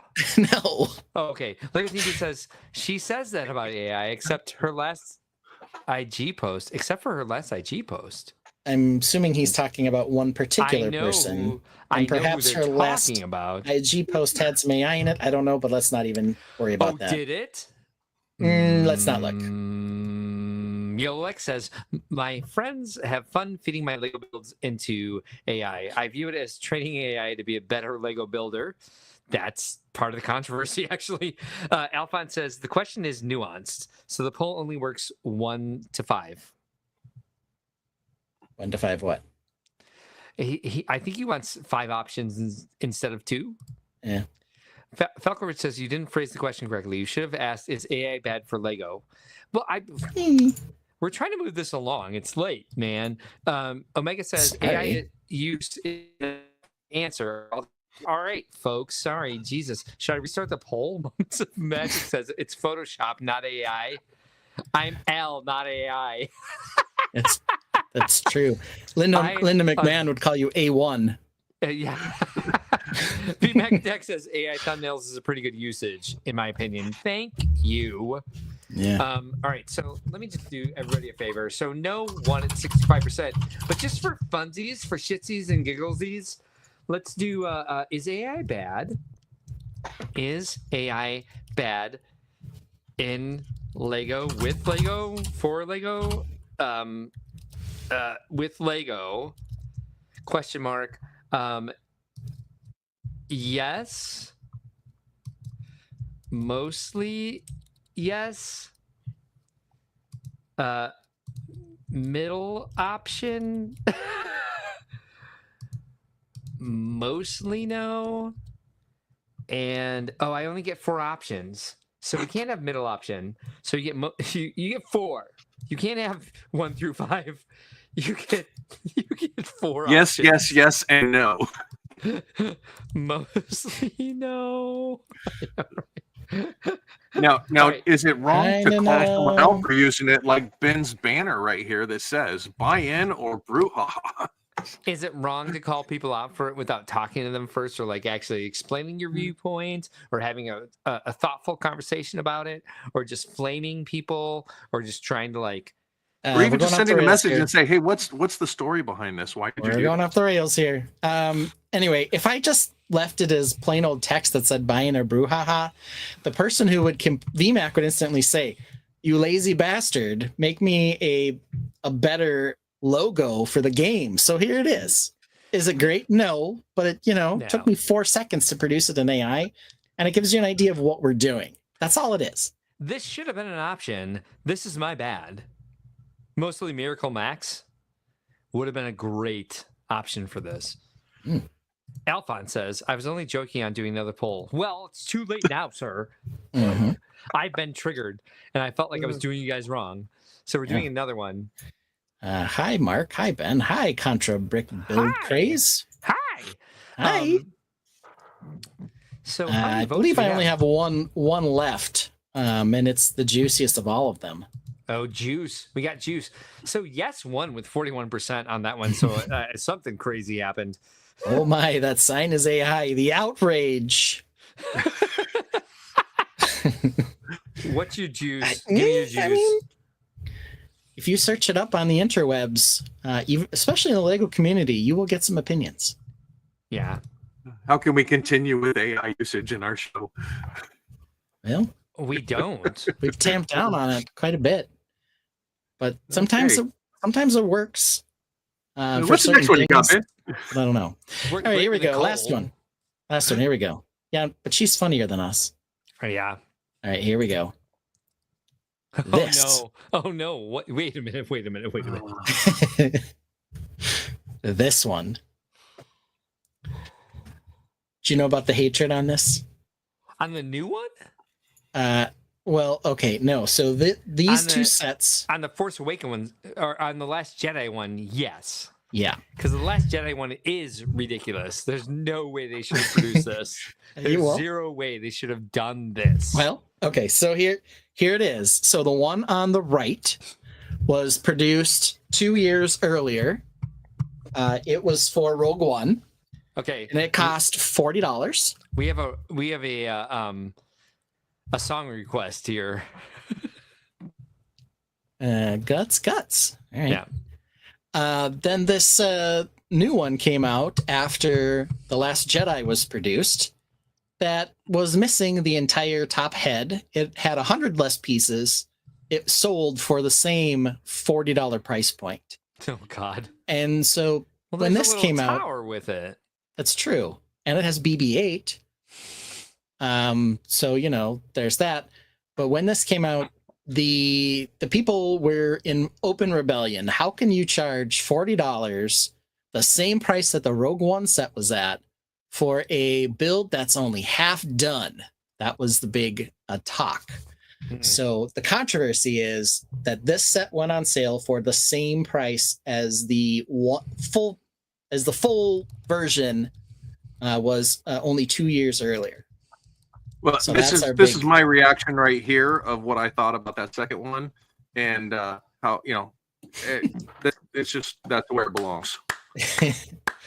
Yeah. I can't believe that's a banner we have.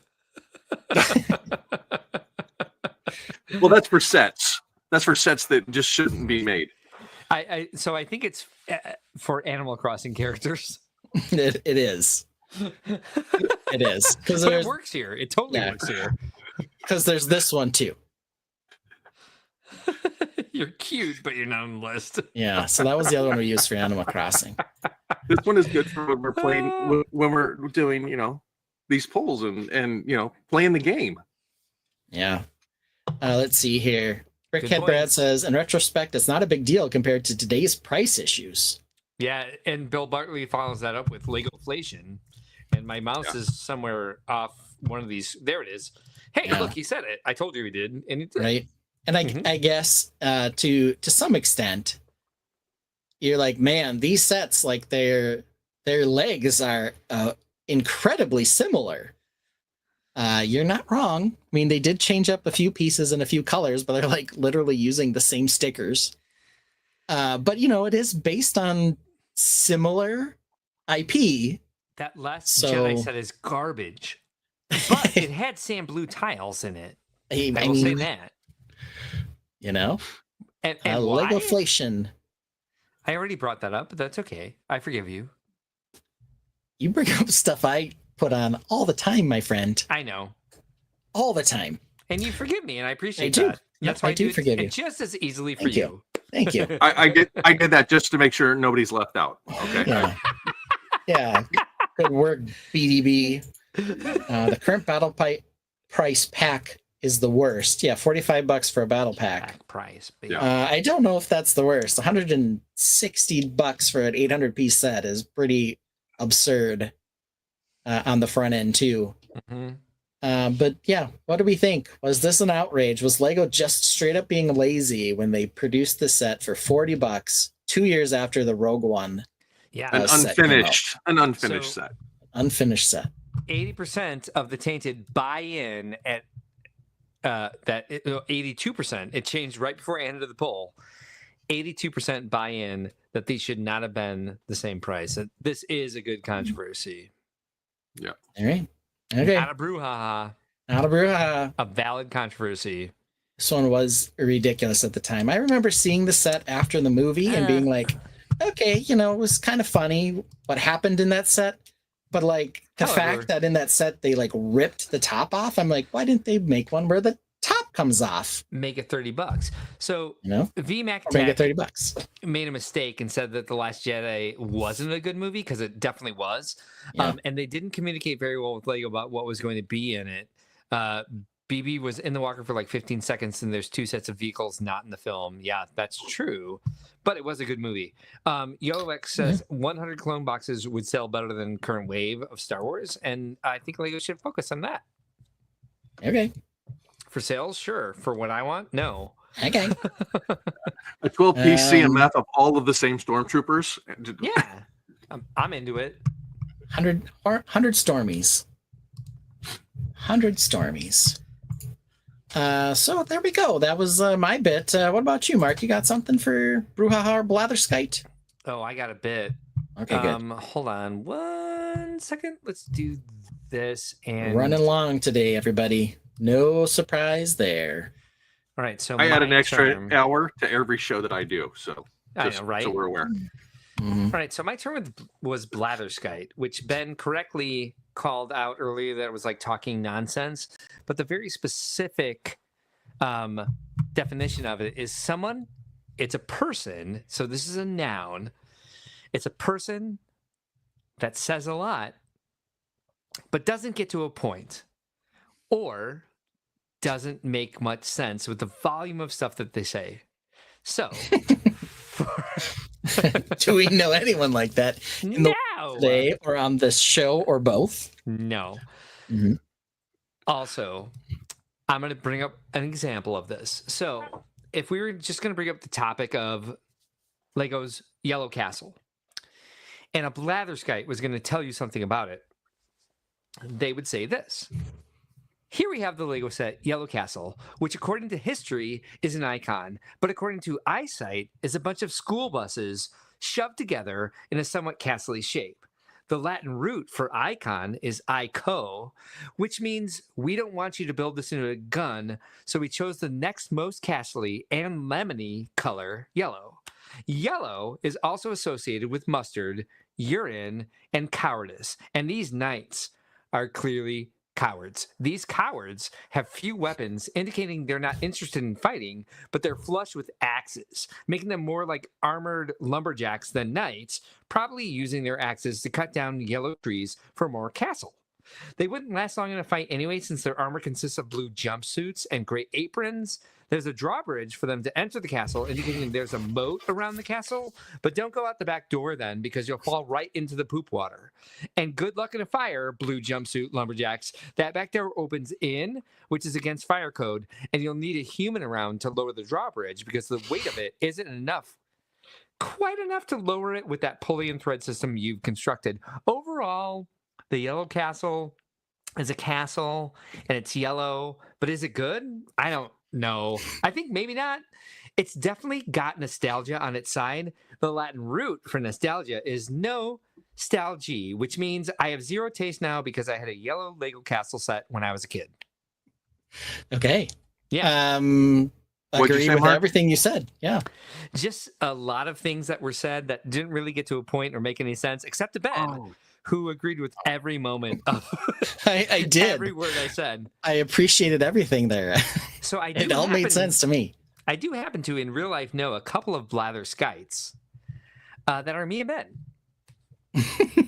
So let's look at, just for funsies, let's look at some text between Ben and Mark, and we're gonna make this a little bit of a game. Okay. I'm gonna bring up some text between Ben and me, and I'm gonna ask him if he knows where they went or what we were talking about. What we were talking about? Yeah. Ooh, it is dangerous. Yeah, it's very dangerous. All But right. here we are. I'm now scared to be in a group text with you guys. I know, right? Which we do have, and we can use for Blatherskite sketches in the future. Mhm. This feels dangerous. Z spouse, you're not wrong. All right, so here we go. Let's just start right here. So I said, I'm currently proofreading mock cards. I can't wait to see whatever the hell it is that you're bringing. Haha. And I said, hey, can I capitalize Calisym Rosea? Currently it reads Calisym lowercase Rosea, and you said, are you sure those are mine? And I said, oh, there's a Ben after you. The baby names for trucks was what the first text was referring to. And I said, sorry, trucks. And I said, sorry, twucks. And then you said, the good old twucks. Most are on EB now, which means Euroricks. Adults just don't love twucks like kiddos. What image did you send after this text? I had nothing to do with construction trucks. It might not have. It was probably, if we were talking about this was Brickworld season because you were doing mock cards, so it was probably something I was building. It was probably 2 weeks before Brickworld. Yep. Yeah, it was probably like Day Dragon. But I don't know. This was not this year. Oh. So I searched through my text because you told me the first text you ever sent me was that your baby had been born. And I went all the way back to the beginning. And this is long before I owned the company. This is when I was mock card coordinator. Yes. So you were bringing the construction twucks this year. So what did you send me after this? I think your first instinct was that it had nothing to do with construction twucks, but I think that instinct was incorrect. Okay. With that in mind, what was the next picture you sent me?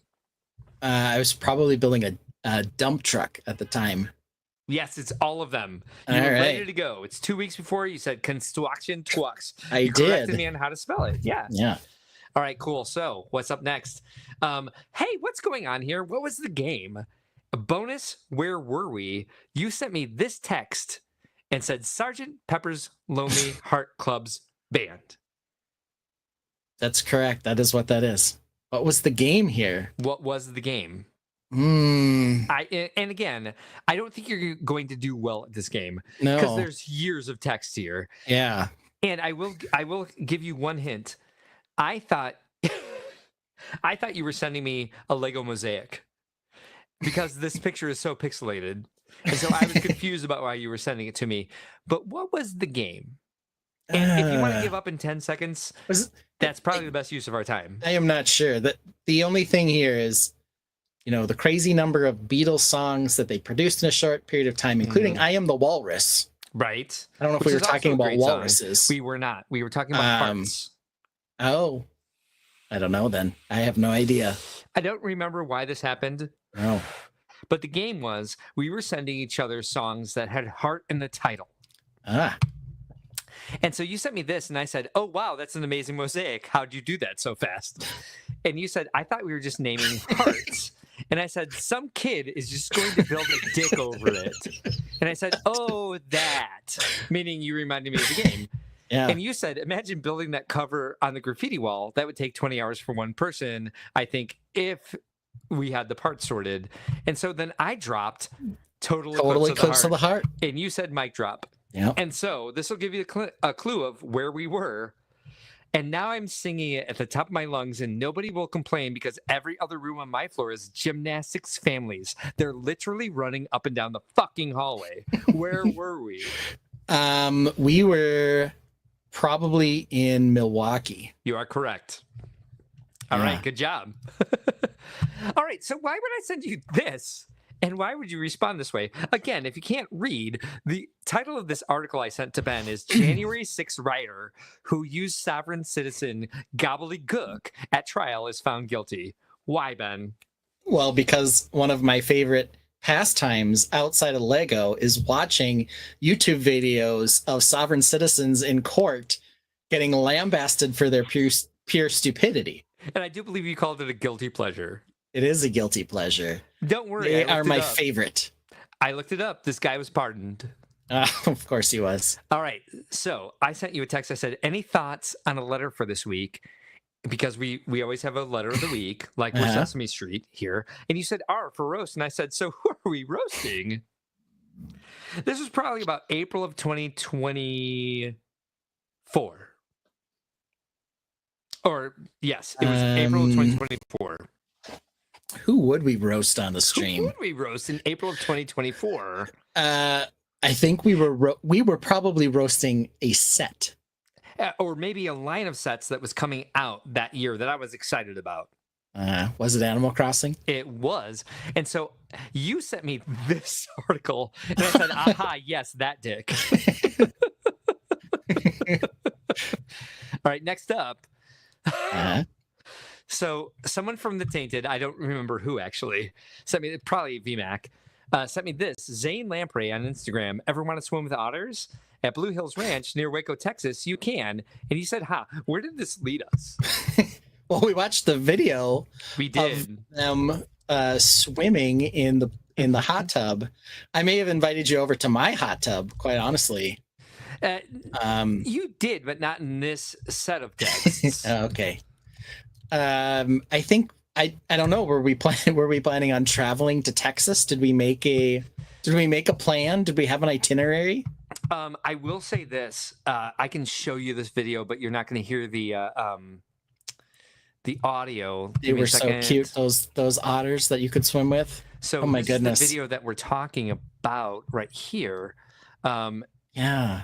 Look at those things. Look at that. And you can bathe with them, and you can feed them ice chips and fish, and they make cute little sounds, but I'm not going to play the audio because it's probably licensed, and we don't want to lose. Well, the animal sounds are the best, and I don't think those are licensed, but we would lose our monetization if the song that they used was part of this. Yeah. So where this went. Maybe we started talking about communities. I don't know. We might have, but what we definitely started talking about was this. Yeah. We said, "We need to go." And you said, "Otter in the Otter Tub." And I said, "I've watched this 5 times in a row. Animal Crossing has 2 otter characters," which is a huge non sequitur. And you said, "Otter episode tomorrow." And I said, "Sounds like the path of least resistance." So sometimes this is how we come up with ideas for the theme of the week or the silliness that we're going to do. All right. So next up we have, so I sent you the screen cap from my phone. It was just notifications. And so which notification did I intend for you to notice, and which one did you notice instead? I think you wanted me to see Art Deco and more boards inspired by you. I am pretty sure, though, I was excited that you got some men's casual muscle sleeveless shirts. You were absolutely correct. I said, your uniform arrived. I said, no, Pinterest. And I said, that shirt is ripped? I didn't think I noticed that when I purchased it because it was still sitting on the porch. Yeah. Yeah, good call. You nailed that one. All right, so why would I send you this image and how did you respond to it? Well, this is a pareidolia image. It certainly is. It even shows it right here in the hashtag. Oh, yeah. I was probably creeped the F out by this. Was this in Italy or... No, it's just the architecture one. Okay. It was, but it was while I was in Italy. You were funny in enough. Italy. Yes. Yeah. I don't remember how I responded other than that clown is freaking creepy with his mouth off to the side. I don't know. That robot is creepy with his mouth off to the side. I don't know what I would said. say sometimes like you're very concise and you said wow, which basically says Yeah. Yeah. that robot is creepy with his Beat mouth that off one. to the side. Yeah. For sure. That was the So- next text. How did you respond to this one? I sent you this picture and you said pareidolia and I said where? I just thought it was an interesting buzzer. What did you say to me? Probably Dick. Oh no, you said bitch please.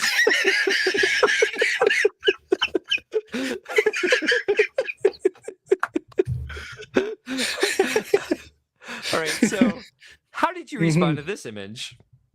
I said I probably like taste test this weekend or taste test on the stream. It did get there, but you again, a man of few words sometimes, very concise. You said nice.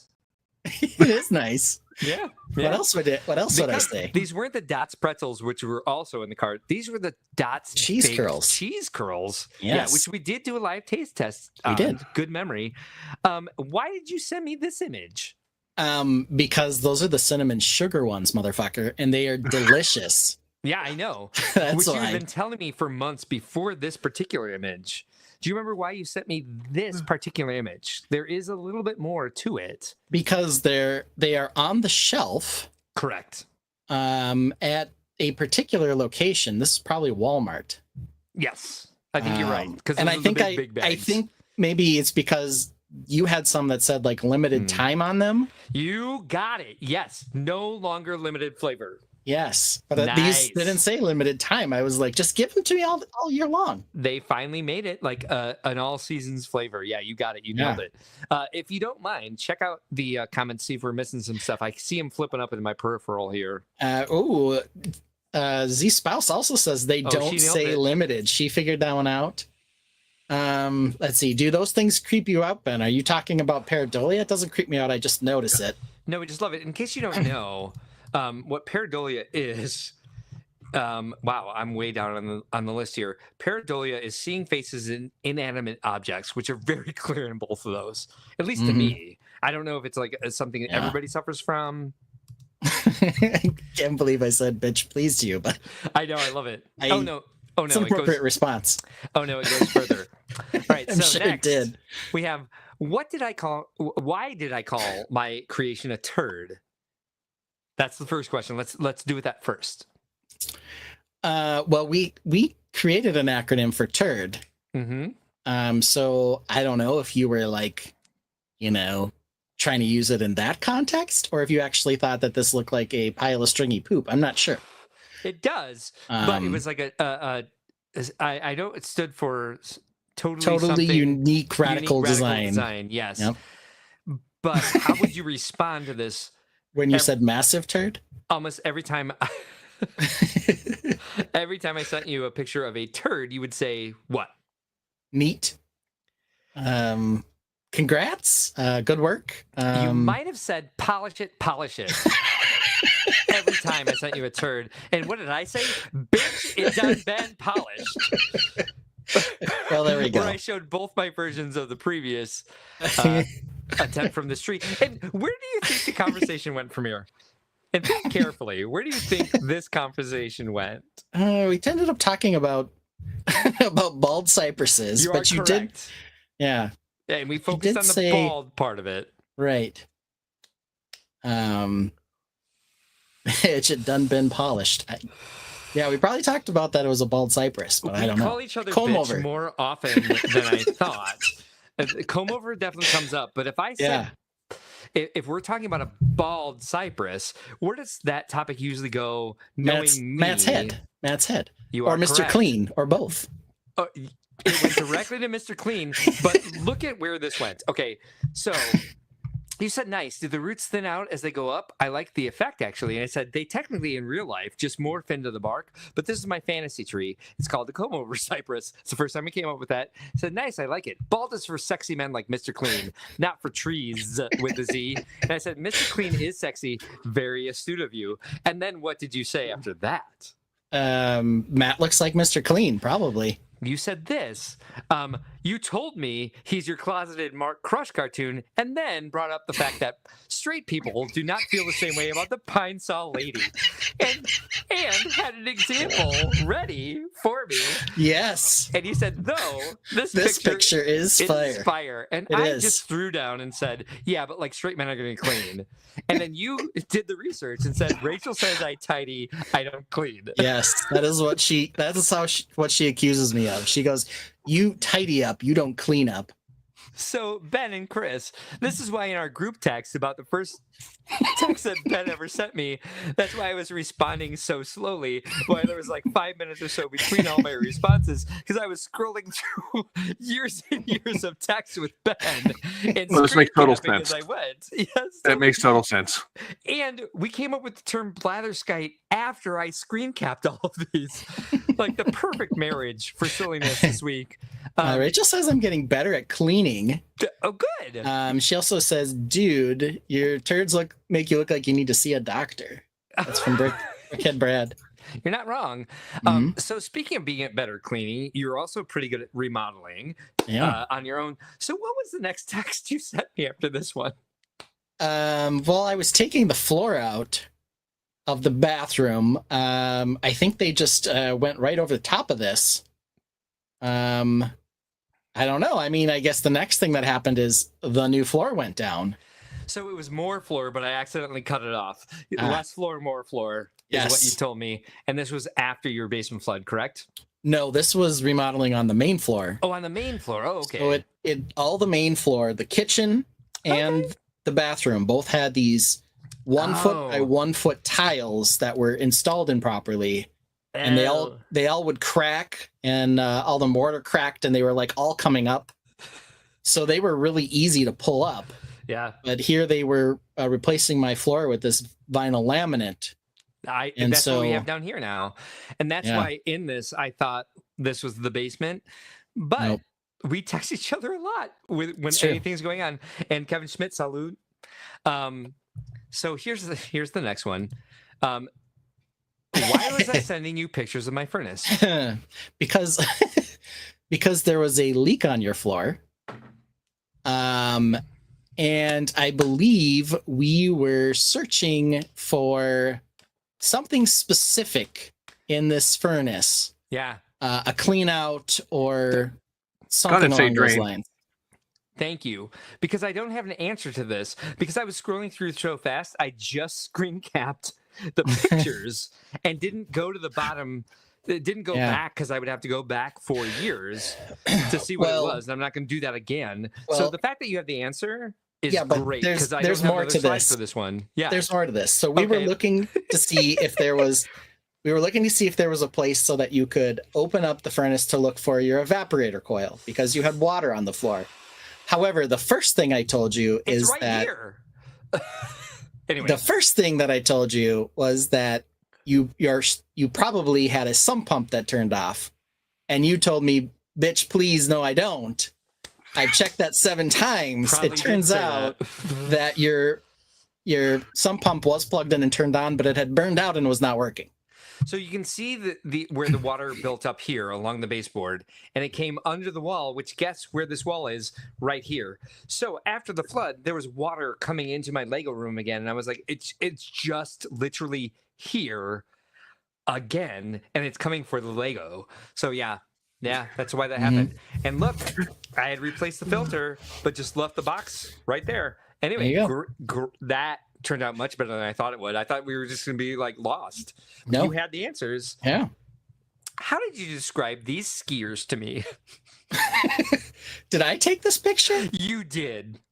We were probably at the show on like Crow Wing Lake or the Crow River or something. I don't know what they're doing. The boats. It's funny to me how the boat doesn't seem to move that fast, and they can all stand up. Yeah. Um, There were lots more than this too. So you called them two very specific things. Interesting. It's the White Bear Lake show. Thank you, Rachel. Yeah, they had lions and pyramids, and I think this was some sort of holiday theme. It was like Santa's crazy workshop or something. So I don't remember what I called them. I don't know. You called them two things. The first was unfortunately fully clothed and stacked up. Okay. Yeah. Fully dressed, unfortunately. I'm not sure why. For my sake, they're all men. Well, fair enough. Yep, fully dressed and stacked up. There you go. Yeah. Look at that. Yeah, look at that. All right, so you show me this picture and you say, I think I have 6-ish tables worth in here. And I say, amazing, thank you, travel safe. And I said, I just posted a new map on the Facebook page. So think about how early this must be. There are 3 tables against the wall for our overflow. I'm packing basically everything I have. And you said, nice. Well, so long as it brings the people, where were we off to? Oh, boy. Milwaukee. These are bungee to the top. Brickdead has a guess. Look at what's in there. Noria is in there. And the anus building is in there, is what I call it. There's a base for some spacey stuff. Yep. Okay, based on this, I am going to say it was Milwaukee, because here are my only choices. Chicago, no. Mm-hmm. Milwaukee, Not Chicago. yeah. Milwaukee or Kansas City. Kansas City, I think I brought more than this. And I think it was oh, yep. It was Kansas City. Yes, which here's the next question I have from our Kansas City debacle, which, by the way, 2019, the first show where I was the full owner. Yes. Kansas City, one of the worst shows on record until we did Detroit, until we did Holiday Joy. So I said, glad I asked. Now, just to have to cram the bins and hope setup goes smoothly with more stuff, I sent you a text of an image of the floor map, which I would never do for anybody. I'd be like, go to fucking Slack at the time or the Facebook page. Now I'd say, check Discord. I said, that's the new layout. We're right behind the play brick. If you want, I can lower tables for you. Did you want lowered tables? No, of course you did not. You said, don't think we need to. How many tables do you see me filling? Like I said, I think I could seriously do 5. I said, I should have enough to fill 4 tables. I left the 5th open because I thought I might try to do an interactive build. Not sure if anybody will be around to run it, though. I have a much different philosophy nowadays. So, Ben, how many tables did you end up filling at that show? Boy. Okay, so I'll give you this. You definitely filled this 5th open one. I did, yeah. So that's at least 6. I want to say that it was 12. It was somewhere between 10 and 12. You are correct. I looked for pictures from the show. Yeah. Funny enough, I took 0 pictures of the show. Yeah. But you filled in for this guy from Casey Brick Lab who Someone didn't had show to pull up. out. Yep. So there's at least 4 tables here. Yeah. And you probably filled these other overflow tables that I had put off to the side as well. Yeah. You might have done more of a gallery setup to catch that. But fun fact, I did lower my tables, although you did not. Okay. Yeah, I think there I was like, oh, I can seriously do 6-ish. And I remember the bungee cord, the builds on top so they wouldn't slide off. And then I ended up I had the construction trucks. We ended up putting out all of my classic space builds too to fill the space. You mispronounced construction twacks. Yeah. There was the cauldron with the duckies on it. Yes, that was definitely there because I had the globe. I had the the crystal ball. The goat boat's in here somewhere. You just can't see it. Tim had I got a lot of stuff. Tim had the dragon. I think Dragon. Tim was at that show. I remember. All right, yeah, you filled up like most of the hall pretty much, and then nobody showed up. So Yeah. you said, "I'm in town, but we're doing Father's Day dinner." What year was that? This is a rough one. I'm sorry. I do apologize. Good question. I don't know what you were trying to find me for. I usually left on Sundays. I wasn't trying to find you. You just letting me know that you were there. Okay. So you well, I would usually arrived. leave on Sundays. Right. Oh, we did it beforehand? You did. Oh. I'm going to say this was 2022. It was 2019. Oh, so this was pre. It There are was my the two last kids. year Look at before those the world guys. blew up. I know, and they're tiny. Look how tiny they are. I could You pick hold them both of them at up. the same time. Yeah. And then you asked me, "Do you need anything on my way in?" Okay. Oh, very nice. That was nice of me. Appreciate that. Here's His the thing. hands are full, but he's asking, "Do you need anything?" Yeah. Hey, I'm right. And then Here's the thing. yes, I picked up my son today.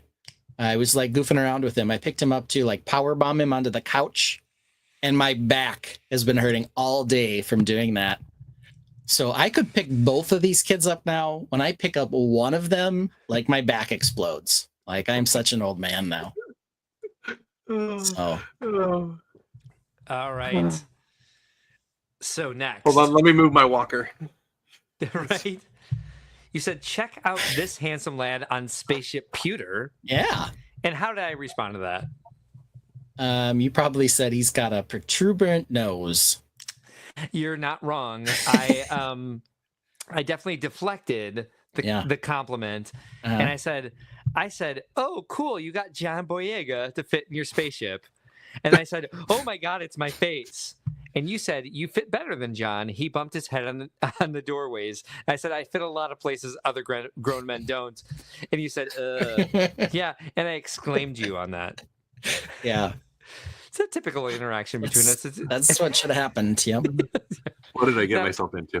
Not a surprise. I know, right? All right. So this is also 2019. Oh. You sent me this picture and you said, Yeah. and then this thing, only one of the vehicles is new at this point. I'll have to try to make that happen at Brickworld at this point. And so what MOCs did I show you in return? Because there's not many AFOLs that I send pictures of my MOCs to or in progress shots. But two of the AFOLs I send these pictures to are on the stream right now. Yeah. What did I show you in 2019? This was 2019. Yes. In 2019, what would you have brought? In 2019, I do believe that's when I win Brickworld Master.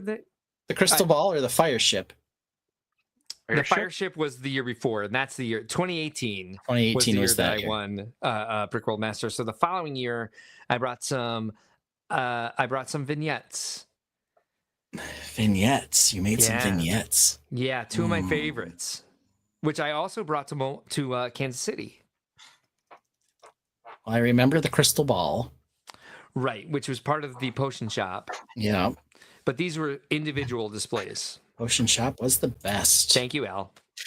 Man, I'm struggling with this one. I remember the I remember the gingerbread tavern. To be fair, I would not remember. That was later. I would not know that this was year 2019 mock if I didn't have this in my texts. I will give you I only this know picture. Oh. And what did I call Okay. this one? Oh, good question. What did you call this one? Sweet Blue Traveling Caravan of Justice. I called it the Elephant Caravan, which is a thing that happens. Elephant caravans happen in India and other places that have elephants. And you were standing next to me when that douchebag was like, "Ha, yeah, caravans, send them all back to Mexico." And I was like, "That's not what this mock is about." So what did I call the one on the bottom? This one is another one of your silly Star Wars things, and this looks like it's a stormtrooper with two girls that are like his kids This is probably like Daddy Stormtrooper's Day Off or something like that. Very, very close. It's called Sorry Girls, Daddy Has to Go to Work. Ah, okay. Yeah, nice. I think there's only one left here. Oh no, I think there's a couple. Baby is supposed to be sleeping, instead holding her until she tires out, is what you told me. And I said, I think that's the rule here from the universe. As soon as I try to pivot towards Brickworld, projects start pouring in. Good for income, bad for creativity. So this is probably before I own Brickworld. And then I said, aw, baby. So how did you respond? And I will tell you this, you sent me a picture. It was probably Mara sleeping. I'm Not probably holding her. sleeping. Oh, not sleeping.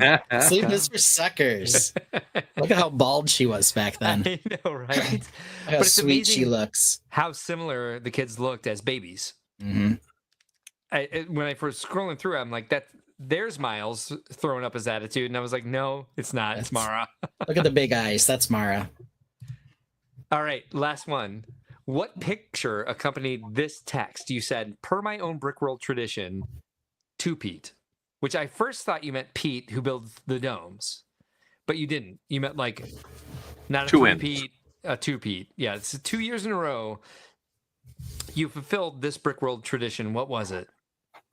Per my own Brickworld tradition. And we did this a lot afterwards. And between Brickworlds, we would send pictures of a specific thing to each other.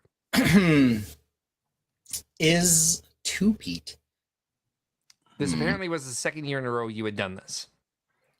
I stopped for Chinese food to get a fortune cookie. Bam, nailed it. Oh, look at that. Good job. Yeah. Success do a and wealth lot are of in your those. future. Yeah, right. And what a terrible way to like collate these things, because there's another fortune right underneath it with all the tops of the letters have been cut off of it. Not sure where you were. I don't remember either. It's a very nice marble countertop or slate countertop. Yeah. But I'm yeah, aware. there we have it. That's my blatherskite. You and I, we are blatherskites by my estimation. Yeah, we probably are. With all that Now- in mind. Those are hardly the most offensive things we said to each other, too. I know. I'm going to out myself here and tell you guys that while you guys were going through this and I was listening and stuff, I did go back and look through the group text that we've already had and shared, and I am not looking forward to this topic coming up again. There have been some good ones and some there were good ones between Ben and I this week that I decided like I'll save it for next time, that we decided to do silly words. Yes. Fun times. I do have to run to the bathroom real quick before we finish up. Okay. Bye.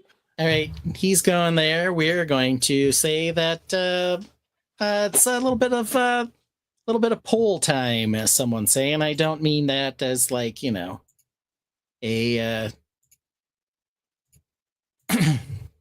we have to wait for Mark to make the polls, but we can bring up Would our you like to close do a summary here real quick? What did I come into? Well, April Honey, you came into us going back over some time capsule action there, scanning past some of the text Mark and I have sent to each other over the years. The first one I attempted to send him was in 2013, though neither of us have that one on our phone, probably because I sent it to the wrong phone number. Did Which eventually is why get it to him. Get it. He maybe he's had a new phone number since then, because at the time he lived in California. Maybe he did have a more local number. I don't know. But we were reminiscing about how sometimes what we start texting about goes completely off the rails and ends somewhere else. So anyway, we can start with our close calls. When Mark comes back, he'll set up the polls, but we can start with this first one. Would you say anything if Target forgot to ring up an item while you were at the checkout? Absolutely, yes, I would come clean and say, you forgot to ring up my Cherry Coke, or you forgot to ring up that $1,000 Death Star. Or would you just be like, they're bad, man. Like, they forgot. I went through don't do this at the self-checkout, especially not at Speedway. Or you'll get banned. Z Floppy stealing stuff. Even if you do scan everything, you still might get banned. I heard it beep, man. Yeah, so this isn't at the self-checkout. I'm saying, would you steal something at the self-checkout?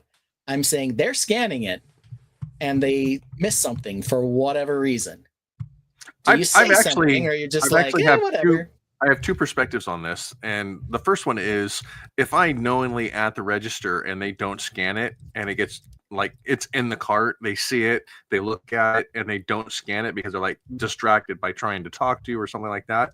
I'm going to say something about it. There's a second perspective on it where I had an instance where I went to Home Depot and purchased an item and went to the register. I was mistaken that I thought they had actually rung it up, and this was a dehumidifier, and it's a sizable purchase, and I was mistaken. I didn't pay any attention when I was scanning my card and stuff because we were conversing back and forth. So to answer the question, it's absolutely I would say something, but there are circumstances where I got home and was unboxing it and everything, and the wife looked at the receipt and the card and she said, "Did you pay for that?" Oops. So yeah, that happened to me once too. It was not a dehumidifier. I was buying Lego at Target, and I bought a couple things, including an orange ship from Guardians of the Galaxy. Shocker. And they had to take the spider wrap off it, and I was buying a number of things, and so like the lady couldn't get the spider wrap off of it, so she called someone over to take it off. So like there was a whole hubbubaloo. And same thing, they scanned all my other stuff. She forgot to scan that. I did not notice. Yeah. But I went out to the car and I drove home, and when I got home, I was like, that price did not seem right. And I looked, and they scanned everything except that. She apparently moved it to get the spider wrap off it and never scanned it. Well, if it was a Marvel orange ship, that was probably a $40 to $50 ship set. That was $100, I think. Was it? Yeah. Okay. I was like, ooh, what should I do now? Like, what do you do? Yeah. You're already at home. You have it. Right. My fun one on this one is I go to Jewel all the time in Chicago because that's where you go for groceries. And one day I went and picked up some fried chicken from the deli, dropped it into my cart, went to the self-checkout, and was like, "Oh, this is my prescription. Don't scan it." And I walked out with my fried chicken thinking I had picked up a prescription. And then the next time I went into Jewel, like a week later, I had my prescription in my box, and I was like, "Oh, this is my deli stuff." And I scanned it. I got charged twice for it. So I was like, well, it fucking came out in the wash after all. Yeah. It's just, things Chicken's happen. my prescription. You have a good night. I need to head to bed. Gotta wake up at stupid o'clock. Ooh, have a good night, It's April. the worst time to wake up. Yeah. That's what time I had to get up this morning. I'm so happy April Honey was here. She had so much new content this week, and I couldn't watch any of it because of the entire power problem and having company in town. And I can't wait to watch back because she had some really good titles, at least for a stream. So this ends at 50-50. Oh, wow. True close call. True close call. Yeah. Okay. Yeah, this morning I actually had to be up at 4:30, 4:45. We had a soccer game up in Schaumburg. That's stupid o'clock. That's stupid. Little o'clock. hour plus drive at 7 o'clock. So we had to be there and 45 minutes early, and then all of that. So, but yeah, stupid o'clock wake up sucks. Did they actually play the game this time? We did, yes. This was Okay. actually his team, so this All one right. actually did pan out. So That's good. All right. The next two are both Lego related. Here's the first one. Do you count the elements in your pick-a-brick order when it arrives? Obviously or never? Now, why am I asking this? Well, that picture I showed earlier of the spaceman set converted to the Ferrari driver was from one of the Tainted, as I mentioned. And he placed a pick-a-brick order for a specific number of parts to finish that mosaic. And his elements arrived, and they were not the amounts he ordered. Yeah. He got all the elements, but some of the amounts were different. And I basically, she said, has this ever happened? Is curious. And I'm like, I have no idea. Like, I order hundreds of things that I use frequently when I order them, and they all come mixed together. So, it's a $50 order, and it's, 700 pieces, 800 pieces, 900 pieces. Yeah. No, I'm not counting them out. No. And I'm sure the parts he was ordering were those mosaic 1x1 rounds. They probably do them by weight. They're probably off all the time. Dots. Yeah. Yeah. Brickhead Brad says never. On the last one, Contrabrick's build craze says where'd it go? Hold on, sorry. If they double scan an item and charge double and not know until you check the docket, charge double is what he meant to say.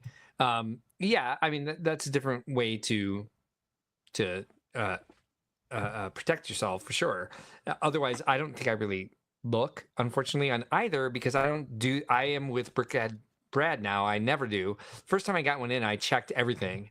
And what I noticed was the ones that came from Europe or the States were fine, but some of the Kladno stuff didn't even show up. But I still don't check now because I order so often. I don't have the time to sort it, let alone count it first. No way. There's zero way this happens. And Brickhead Brad says he's never made big enough orders. Yeah, go ahead.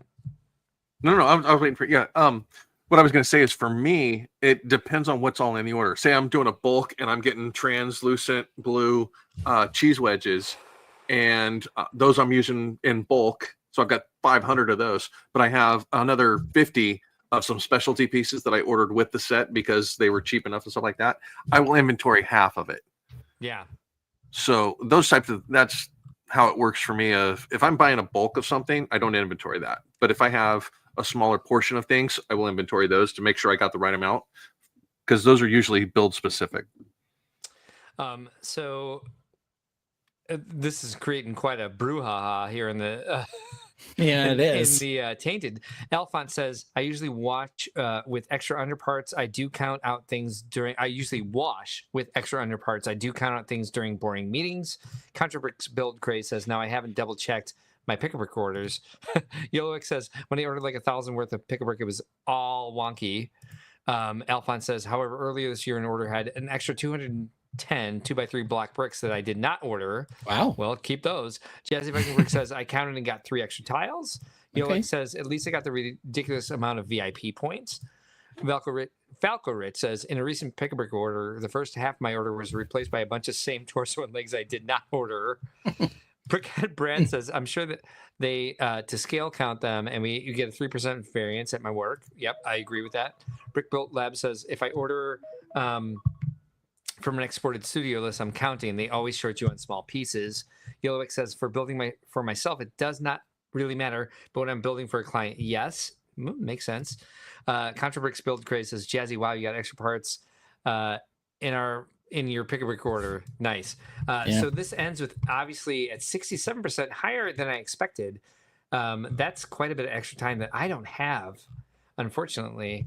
But I feel like I should from now on. I'm in the never like camp. Do. Yeah. All right. Like, I ordered 200 of this, 1x2 plate. No, I'm not counting those. I'm sorry.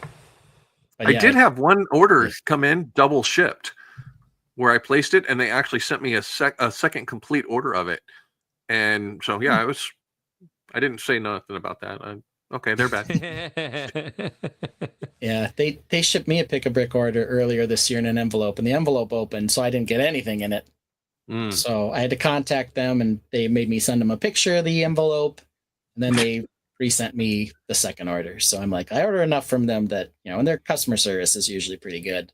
They're like, oh, just send me a picture of the ripped envelope. I'm like, well, I had to, open the envelope to take out whatever was in there, or I would have, but it was already opened. And what I ordered enough that they also sent me a GWP. It was a poly bag. The stupid poly bag was in there. It was like a chick with an egg, like a Easter chick with an egg. So I had that. I didn't care about that at all. I had nothing from the pick-a-brick order, which was all for trees, of course. Falco Rich wishes that he got double shipped. Kevin Schmidt says, pleasantly surprised by the pick-a-brick orders. Good. Glad to hear that. All right, last question. Have you ever suffered a Lego injury not related to your hands or feet? Yes, blood, sweat, and tears, or who gets hurt by Lego, weirdo? So this is I talked about this a little on Friday Night Bricks. The sort of the injury I get is the couple weeks before Brickworld, I'm building, 5 times more than I should. I'm staying up too late, all those other stuff. Of course, people get, strained fingers or hands. But what happens to me is I lean down side to side to pick up bins all the time. Mhm. So I get really, really sore in my sides here from all of the bending over side to side. Sometimes it gets bad enough that like when I get to Brickworld, I don't want to walk around for the first day because I gotta rest. Oh. Gotta rest my sides from having to do that so much. I'm sure if I put everything onto the table, Yeah. it would be a lot better, but I bend over to pull stuff up all the time, side to side. I just do Yeah. it so much for those 2 or 3 weeks that I get tired out. It's like you needed to train for that specific thing. Yeah. Lifting weights from side to side. Brickhead Yeah. Brad says stuck a Lego into his patella. Jesus. Oh, I can imagine man. it. I can feel it. Yellow X says, first rule of Brick Pit, don't talk about the Brick Pit. I will say this. When I worked for Legoland, we would put access panels in the top so that the maintenance crew can get inside and work on the electrics. Or if like there was rain or like a bird or a squirrel decided to nest inside, like to be able to like put traps inside or get rid of like whatever. So typically the top of any building, a lot of flat roofs in Legoland buildings, we would do a large panel built with plate and then brick and then plate. And then in the center somewhere, you would leave an access panel. That was a certain size, there was a standard, and it had to be like 2 bricks and a plate taller so you had like a finger hold than the roof itself. Well, we had somebody build it and misunderstand the instructions and built it shallower than the roof. So the access panel got stuck inside when they were letting it dry. And so we had to force it out. And so I was like, I know how to do this. I've worked with a lot of like, I do a lot of handy things. I'm like, I'm going to take this rubber mallet. I'm going to push it out from underneath. Let's tip this bitch on its side. And so I'm pushing this thing out with a rubber mallet.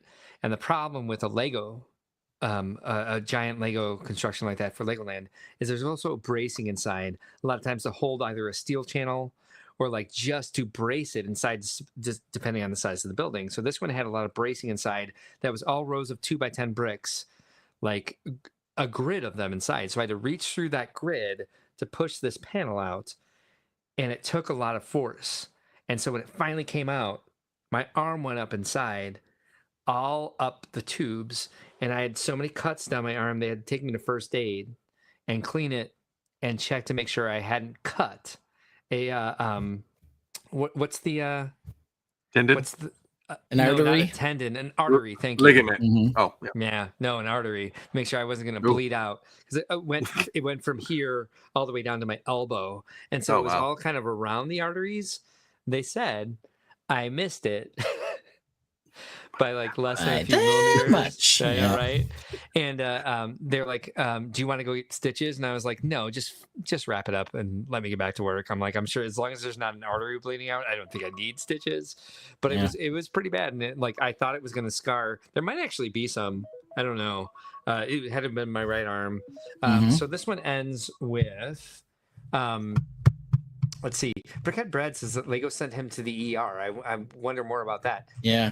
Maybe I didn't. I also start got the this poll. one, but I threw out my arm carrying a bin or two from Yolo X.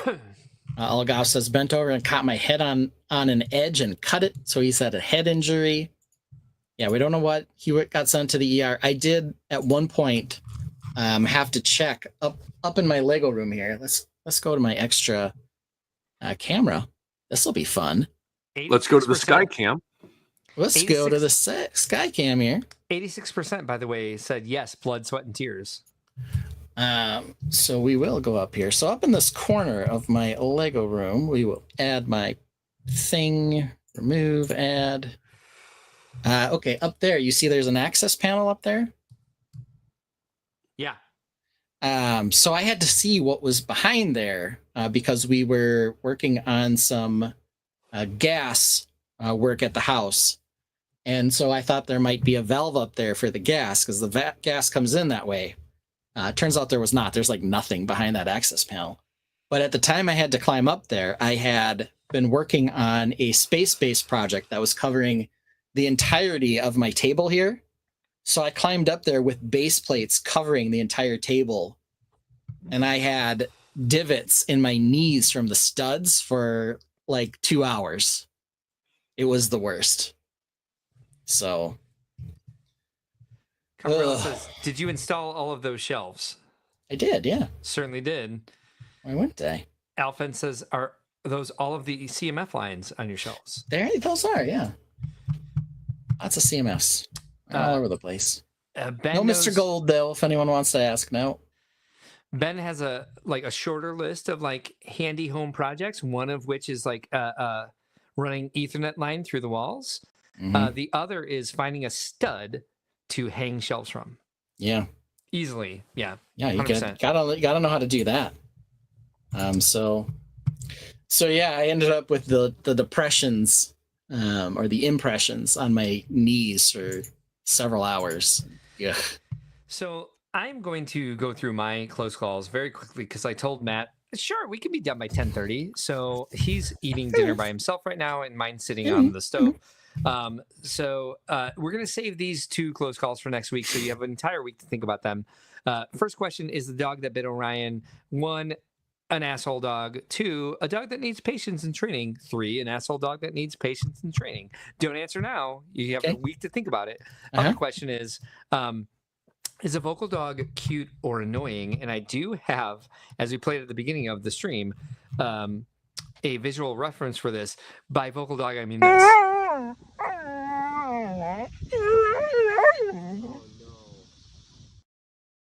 And in that, she's talking to her friend, telling her the rules of the game that she wanted to play.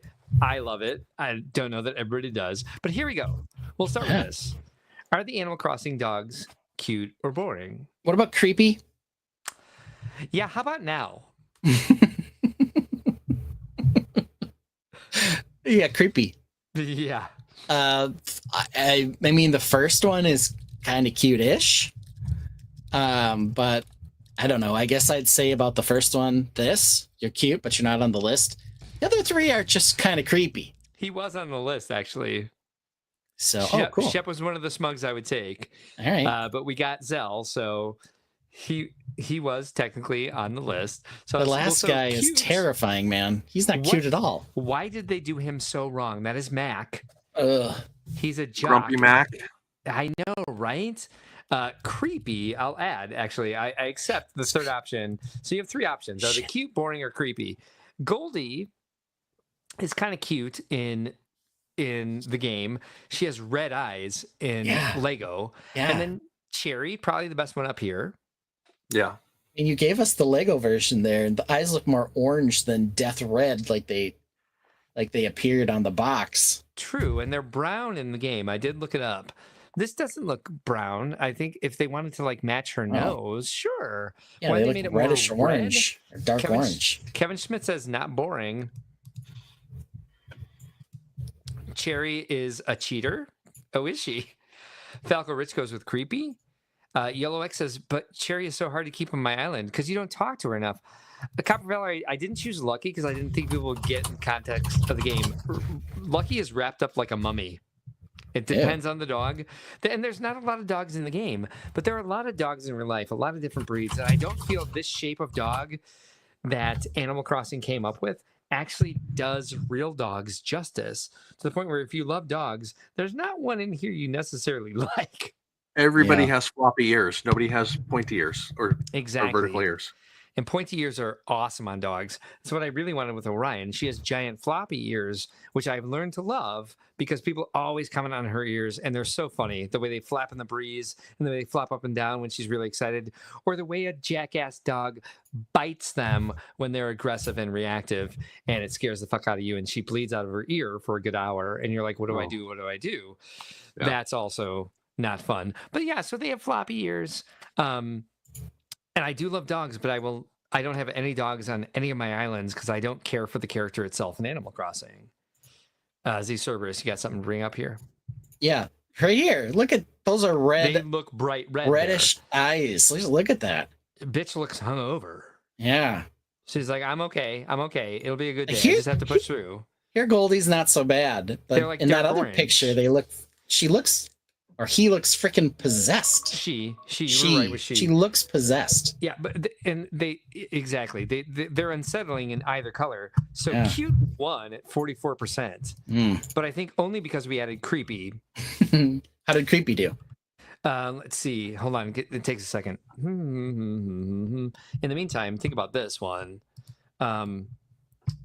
Alternative light shots, maybe, says Algoff. So what's the best? Well, what's the best way to sell rare minifigures? Creepy was tied at 44% actually. Oh, and then boring at 11. Okay. So I really feel like this was a close call that It was. shows us that cute one, but it didn't really. Yeah. Not by a plurality. Hard word to say for some reason. So Plurality. this is my question here. I've got some rare minifigs to sell, as you see in that little bin there, and I'm going to use the funds to do some stuff for Brickworld because there's a bunch of figures I don't use anymore and I don't care about, but a lot of other people care about these minifigures. So there's a lot of Harry Potter, a lot of Star Wars in there. And no, I will not sell it to you guys on the side. If you're interested, apologies, I just won't. I want to know, of the modern ways to sell minifigures, which is now the best way to get the best price for rare minifigures? Well, you're not necessarily going to get the best price on eBay. You will get the immediacy, though. Yes. If priced correctly. Yeah. So there's a certain immediacy to it. Bricklink, you might have to wait. Same thing there, though. If you price them under what the current going rate is, people will notice. Yep. Bricklink is a less intrusive way, so you have to put less effort in because you can list it. You don't have to worry about the pictures and stuff like that. You can grab from what they have already. Yeah. I'm not as familiar with Whatnot, but you got to vote for it here. Yeah. That seems to be like the new thing. It's like eBay plus TikTok. It's a live stream where you auction things off live. Yeah. Whatnot, you need an established buyer base, though. Whatnot needs a following, so it's for small sets. eBay Bricklink is the easiest way. Unless you know somebody that already has an established base on Whatnot, and then you work with them to do that. We do have an established base because of the charity auctions that we do for Brickworld each year. We have a very high rating. We have a lot of followers. So if I hype it enough before it happens, it will do well. But also I know other Whatnot sellers who can kind of like, what do you call it when you invade someone's stream after your stream is done? Raiding. They can raid my stream, whatever. Bring their followers in and all that. Yeah, exactly. So that's a possibility. I don't know the platform at all, so I can't really say that that's enough. So that would be a risk for me. Yeah. So no, Mark, you need a regular established base. The Whatnot seller selling on their stream is better for that. Okay. The rating is a maybe. So I don't know. But yeah, I mean, I guess you kind of have the three wheels there. Bricklink will let you set the price. Oh boy. Yeah. I think Bricklink is what I've been leaning towards. ContraBricks build grade suggests Facebook sale page to as long as the person's willing to pay the resale value of the worth. I'm gonna give a hard no to that. I don't want to deal with Facebook Marketplace. It's a challenge. You can do lots of scammers. Whatnot is buy it now. Okay, good to know. Okay. Be easy to flood people there that I know like rare Star Wars Lego minifigs by jumping into ACOB. Brickhead Brad says back alleys. Alphonse says, sorry, I've been looking at Whatnot and there was an established seller this week that had to shut down 2 shows as no one was bidding. Small audience. Also, the economy. What are you going to do? Well, like I posted a comment earlier that just said, save them for a show for vendors. While you may not get the best prices, you can get rid of them immediately, which they will then turn around and mark up for a show. And so they want to lowball me, where I would rather be the one lowballing, like Ben said, putting it below the average sales, making just it go a little quick. low. Yeah. Just a little. Well, bit.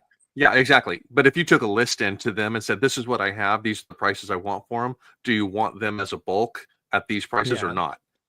And then they're going to flip them. They're going to flip them anyway. So then you do a one-time sale. 100%. valid suggestion for sure. Sorry, didn't mean to dismiss it. No, you're good. Yeah, Tainted said. Bricklink by 72%. Contrabricks Build Crate says he's had no problem, or they've had no problem on Facebook in 12 years themselves. So, I mean, okay. I've sold stuff on there, and I've definitely interacted with people who I knew were scammers. I've never sold anything to a scammer or purchased anything that was a scam, but I have interacted with people that I knew were scamming. Interesting. So, yeah. All right. I really need to get going. Yeah, you do. So I do apologize to like force us out of the window. Okay. You guys can certainly keep hosting okay. if there's more you guys want to talk about. It's now, almost there's 3 hosts. It's almost 11. Okay, back to books and our schedule. Okay, so my kids are starting school next Tuesday. Yeah. Or maybe Wednesday. I will be at my dad's house for Memorial Day. However, Labor Day, my bad. For Labor Day, the end of the summer, not the beginning. I will still be able to stream from there, but I might not have anything built. I have a strong feeling we will see at least one set that I'll want to talk about that might be black and a pearl. Maybe. Though apparently it's not going to be called that, so I don't know. So that's my schedule at least. It could be. I don't know. So I plan to be here next week. How about you, Mark? I have company in town. I think by this time of night I'll be able to participate, but we'll see. I'll find out for sure. And how about you, Brick Dad Builds? You gonna be around?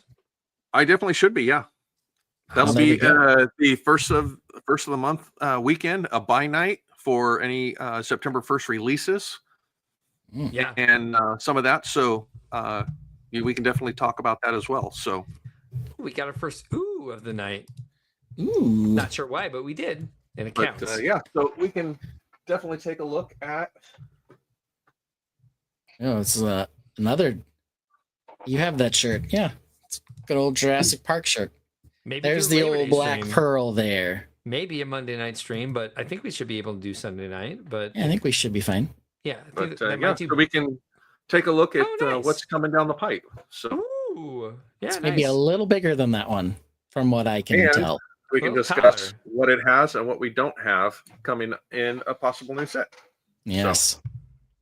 So, now, there are some new aspects of the new one coming that I am kind of intrigued to take a look at. I don't know what you're talking about. I haven't seen it. Oh, no, I'm just saying that if they were to build one, a couple aspects that would be really nice to have on it.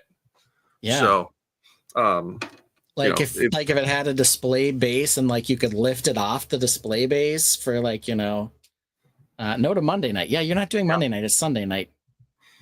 Yeah. A display base, like they've done on several other ships recently, would be very, very nice. Not only that, but then being able to see that display base and possibly rebuild that for other ships to then, upgrade older ships. Yeah, that'd be interesting. Interesting if they had a knob on the back that like lifted all of the flaps for the cannons. Like, I don't know. I guess we'll find out. That would be amazing. Think just talking about this set that hasn't been released in such a way was a mistake, Mark? Oh no, I think it's a happy accident. So we may be able to refer back to all those specific references in the future. We might be able to, because who said there are no mistakes, only happy accidents? It was this guy, our hero. The dearly departed, Mr. Happy Trees himself. He loves Peapod. He loves us. We love him, Mr. Bob Ross.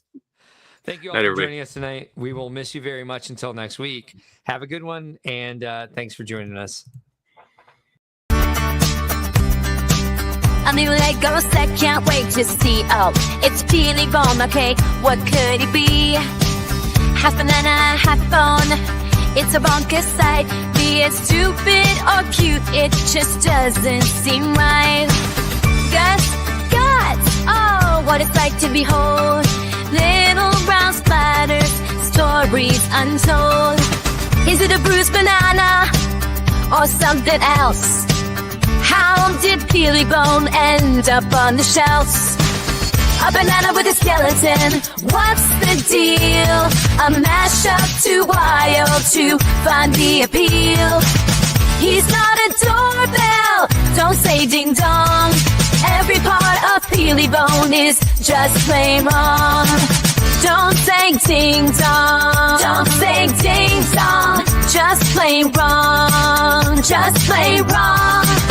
Don't say ding dong. Don't say ding dong. Every part of Healy Bone is just plain wrong.